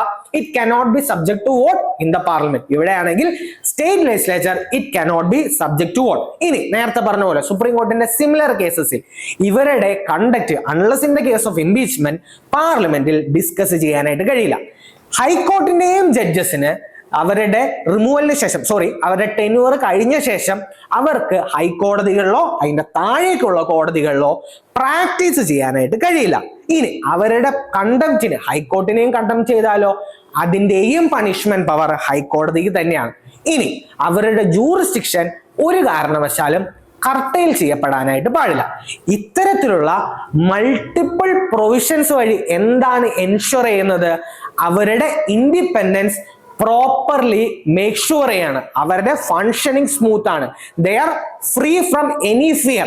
അവരുടെ ഫങ്ഷൻസ് പ്രോപ്പർലി അവർക്ക് നടത്താനായിട്ട് കഴിയും. ഇനി നമ്മൾ സുപ്രീം കോടതിയുടെ ഡിഫറെന്റ് ടൈപ്സ് ഓഫ് ജൂറിസ്ഡിക്ഷൻ നോക്കി അല്ലെ? അതുപോലെ തന്നെ ഹൈക്കോടതിക്കും ഡിഫറെന്റ് കൈൻഡ്സ് ഓഫ് ജൂറിസ്ഡിക്ഷൻ ഉണ്ട്. First one is original jurisdiction. എന്തായിരുന്നു നമ്മൾ അവിടെ പറഞ്ഞത്? ഫെഡറൽ ഡിസ്പ്യൂട്ടുകളാണ്. ഇവിടെ dispute relating to the election members of the election to the members of the parliament or the state legislature, MP-യുടെയോ MLA-യുടെ election. അത് ഡയറക്റ്റ് ഒറിജിനൽ ജൂറിസ്ഡിക്ഷൻ ആണ്. ഇനി regarding revenue matters or an act ordered or done in revenue collection. Third one is enforcement of fundamental rights of the citizen. നമ്മൾ നേരത്തെ ജൂറിസ്ഡിക്ഷനിൽ പറഞ്ഞു. The fourth one is cases ordered to be transferred from a subordinate court involving the independence of constitution to its own file. ഏതെങ്കിലും ഒരു കേസിൽ, subordinate കോർട്ടിലെ ഏതെങ്കിലും ഒരു കേസിൽ ഒരു കോൺസ്റ്റിറ്റ്യൂഷണൽ ഇന്റർപ്രിട്ടേഷൻ വേണമെന്ന് തോന്നിക്കഴിഞ്ഞാൽ അത് ഹൈക്കോടതിയിലേക്ക് മാറ്റിക്കഴിഞ്ഞാൽ അതും ഹൈക്കോർട്ടിന്റെ ഒറിജിനൽ ജൂറിസ്ഡിക്ഷനാണ്. സുപ്രീം കോടതിയിൽ എത്തരത്തിലായിരുന്നു? അത് ഫെഡറൽ ഡിസ്പ്യൂട്ടുകളായിരുന്നു അവരുടെ ഒറിജിനൽ ജൂറിസ്ഡിക്ഷൻ ആയിട്ട് നമ്മൾ കണക്കാക്കിയിരുന്നത്. ഇവിടെ വരുമ്പോൾ ഫെഡറൽ ഡിസ്പ്യൂട്ടുകളല്ല, ഈ പറഞ്ഞിരിക്കുന്ന കാര്യങ്ങളാണ് അവരുടെ ഒറിജിനൽ ജൂറിസ്ഡിക്ഷനിലേക്ക് വരിക. ദ സെക്കൻഡ് ജൂറിസ്ഡിക്ഷൻ നമുക്ക് എല്ലാവർക്കും അറിയാം, ദ റിട്ട് ജൂറിസ്ഡിക്ഷൻ. നമ്മൾ നേരത്തെ ഡിസ്കസ് ചെയ്തു. ആർട്ടിക്കിൾ 226 കോൺസ്റ്റിറ്റ്യൂഷൻ എന്താണ് പറയുന്നത്? ഹൈക്കോടതികൾക്ക് ലീഗൽ റൈറ്റുകളോ ഫണ്ടമെന്റൽ റൈറ്റുകളോ എൻഷുർ ചെയ്യാൻ, സിറ്റിസൺസിന് അത് ഗ്യാരണ്ടീഡ് ആണെന്ന് എൻഷുർ ചെയ്യാൻ റിട്ടുകൾ ഇഷ്യൂ ചെയ്യാം. ഏതൊക്കെ? Habeas corpus, mandamus, certiorari, prohibition, കോവാറുണ്ടോ? ഏതെങ്കിലും ഒരു പർപ്പസിന് ഈ റിട്ടുകൾ ഹൈക്കോടതികൾക്ക് ഇഷ്യൂ ചെയ്യാനായിട്ട് പറ്റും. നമ്മൾ നേരത്തെ പറഞ്ഞു അതൊരു എക്സ്ക്ലൂസീവ് പവർ അല്ല. കാരണം എന്താണ്? ഹൈക്കോടതിക്ക് ആർട്ടിക്കിൾ 226 അടിയിൽ ഉള്ളതുപോലെ തന്നെ സുപ്രീം കോടതിക്ക് ആർട്ടിക്കിൾ 32 അടിയിലും ഈ റിട്ട് ജൂറിസ്ഡിക്ഷൻ ഉണ്ട്. So fundamental rights of the citizen are violated, the aggrieved party can either approach the High Court under Article 226 or can either approach the Supreme Court under Article 32. So it is an original jurisdiction but not an exclusive one relating to the Supreme Court. So the next jurisdiction, appellate jurisdiction. നമ്മുടെ lower കോർട്ടിൽ നിന്നോ district കോർട്ടിൽ നിന്നോ ഏതെങ്കിലും ഒരു കേസുകൾ അതിലെ ജഡ്ജ്മെന്റിലെ ഏതെങ്കിലും ഒരു അപ്പീൽ ഉണ്ടെങ്കിൽ അത് ഡയറക്ട്ലി പോവുക നമ്മുടെ ഹൈക്കോടതികളിലേക്കായിരിക്കും. സോ നമ്മുടെ ഹൈക്കോടതികളുടെ അപ്പലേറ്റ് ജൂറിസ്ഡിക്ഷൻ ഒറിജിനൽ ജൂറിസ്ഡിക്ഷനേക്കാളും വലുതാണ്. കാരണം ഒറിജിനൽ ജൂറിസ്ഡിക്ഷൻ വളരെ ലിമിറ്റഡ് ഫാക്ടേഴ്സിലേ ഉള്ളൂ. വേറാസ് in the case of appeal ആ സ്റ്റേറ്റിൽ നടക്കുന്ന എല്ലാ കേസുകളിലെയും ഡിസ്ട്രിക്ട് കോർട്ടുകളിലെയോ അല്ലെങ്കിൽ സബോർഡിനേറ്റ് കോർട്ടുകളിലെയോ ഡിസിഷനിൽ അപ്പീൽ പോകാനുള്ള അധികാരം അല്ലെങ്കിൽ അപ്പീലിൽ എടുക്കാനുള്ള അധികാരം ആർക്കാണുള്ളത്? ഹൈക്കോടതികൾക്കാണുള്ളത്. പിന്നുള്ളതാണ് സൂപ്പർവൈസറി ജൂറിസ്ഡിക്ഷൻ. ഹൈക്കോടതിയുടെ കീഴിലായിരിക്കും ആ സ്റ്റേറ്റിലെ എല്ലാ കോടതികളുടെയും സൂപ്പർവൈസറി പവർ വരിക. High court will act as A supervisor for all the court and tribunal within the jurisdiction of that state. ഇനി കോർട്ട് ഓഫ് റെക്കോർഡ്, നമ്മൾ നേരത്തെ സുപ്രീം കോർട്ടിന്റെ പറഞ്ഞ പോലെ തന്നെ ഹൈക്കോർട്ടിന്റെ ജഡ്ജ്മെന്റിനും ഒരു പെർപെച്വൽ മെമ്മറി വാല്യൂ ഉണ്ട്. ആ ഹൈക്കോർട്ടിന്റെ കീഴിലുള്ള എല്ലാ കോടതികളിലും ആ ജഡ്ജ്മെന്റ് ഒരു എവിഡൻറ്ററി വാല്യൂവിൽ ആപ്ലിക്കബിൾ ആയിരിക്കും. അതോടൊപ്പം തന്നെ എന്താണ്? അവരുടെ കണ്ടംപ്റ്റിനെ പണിഷ് ചെയ്യാനായിട്ടുള്ള പവർ ആർക്കുണ്ട്?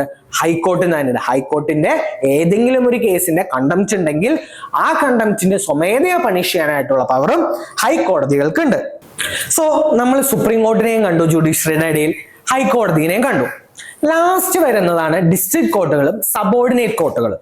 ഓരോ സ്റ്റേറ്റ് ഗവൺമെന്റിന്റെ അകത്ത് മൾട്ടിപ്പിൾ ഡിസ്ട്രിക്ട് കോർട്ടുകളും മൾട്ടിപ്പിൾ സബോർഡിനേറ്റ് കോർട്ടുകളും ഉണ്ടാവും. ഡിസ്ട്രിക്ട് കോർട്ടുകളിലെ അപ്പോയിന്റ്മെന്റ് നടത്തുന്നത് ആരാണ്? നമ്മൾ കണ്ടു സുപ്രീം കോർട്ടിലെയും ഹൈക്കോടതിയിലെയും അപ്പോയിന്റ്മെന്റ് നടത്തുന്നത് പ്രസിഡന്റ് ആണ്.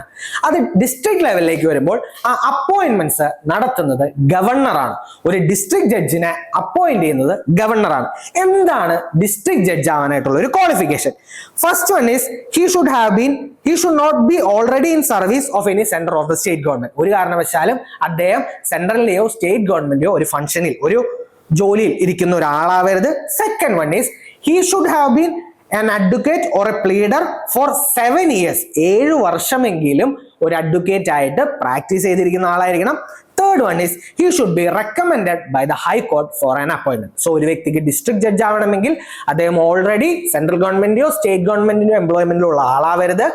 സെക്കൻഡ് വൺ, 7 വർഷമെങ്കിലും അദ്ദേഹം ഒരു അഡ്വക്കേറ്റ് ആയിട്ട് പ്രാക്ടീസ് ചെയ്തിരിക്കണം. Third one is he should be recommended by the High Court for such an appointment.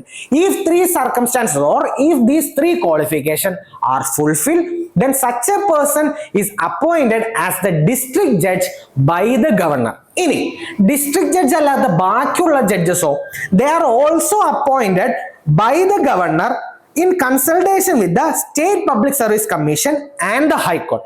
ഹൈക്കോർട്ടും state public service കമ്മീഷന്റെയും റെക്കമെൻഡേഷനും അവരുടെ കൺസൾട്ടേഷനോട് കൂടിയിട്ടാണ് ഗവർണർ ആ ഡിസ്ട്രിക്ട് ജഡ്ജ് അല്ലാത്ത ബാക്കി ജഡ്ജസിനെ അപ്പോയിന്റ് ചെയ്യാം. ഡിസ്ട്രിക്ട് കോർട്ടിന് താഴെയോ മുൻസിഫ് കോർട്ട് ഉണ്ട്, സിവിൽ കേസസ് നോക്കാൻ ക്രിമിനൽ കോർട്ട്, മജിസ്ട്രേറ്റ് കോർട്ട്, നമുക്ക് സെക്കൻഡ് ക്ലാസ് കോർട്ടുകൾ, ഇത്തരത്തില് മൾട്ടിപ്പിൾ കോർട്ടുകൾ ഓരോ കേസിന്റെ സ്പെസിഫിക് ആയിട്ടും ഓരോ ഏരിയയുടെ പോപ്പുലേഷൻ അനുസരിച്ചും ഡെൻസിറ്റി അനുസരിച്ചും മൾട്ടിപ്പിൾ സ്റ്റേറ്റ്സിൽ ഡിഫറെന്റ് രീതിയിലാണ് കോൺസ്റ്റിറ്റ്യൂട്ട് ചെയ്തിരിക്കുന്നത്. So this winds up the judiciary. So we have a supreme court at the top level, we have a high court at the intermediate level, and we have district court or the subordinate courts at the lower level. So in India we have an integrated judiciary, and this integrated judiciary is fulfilling the needs and wants of the people.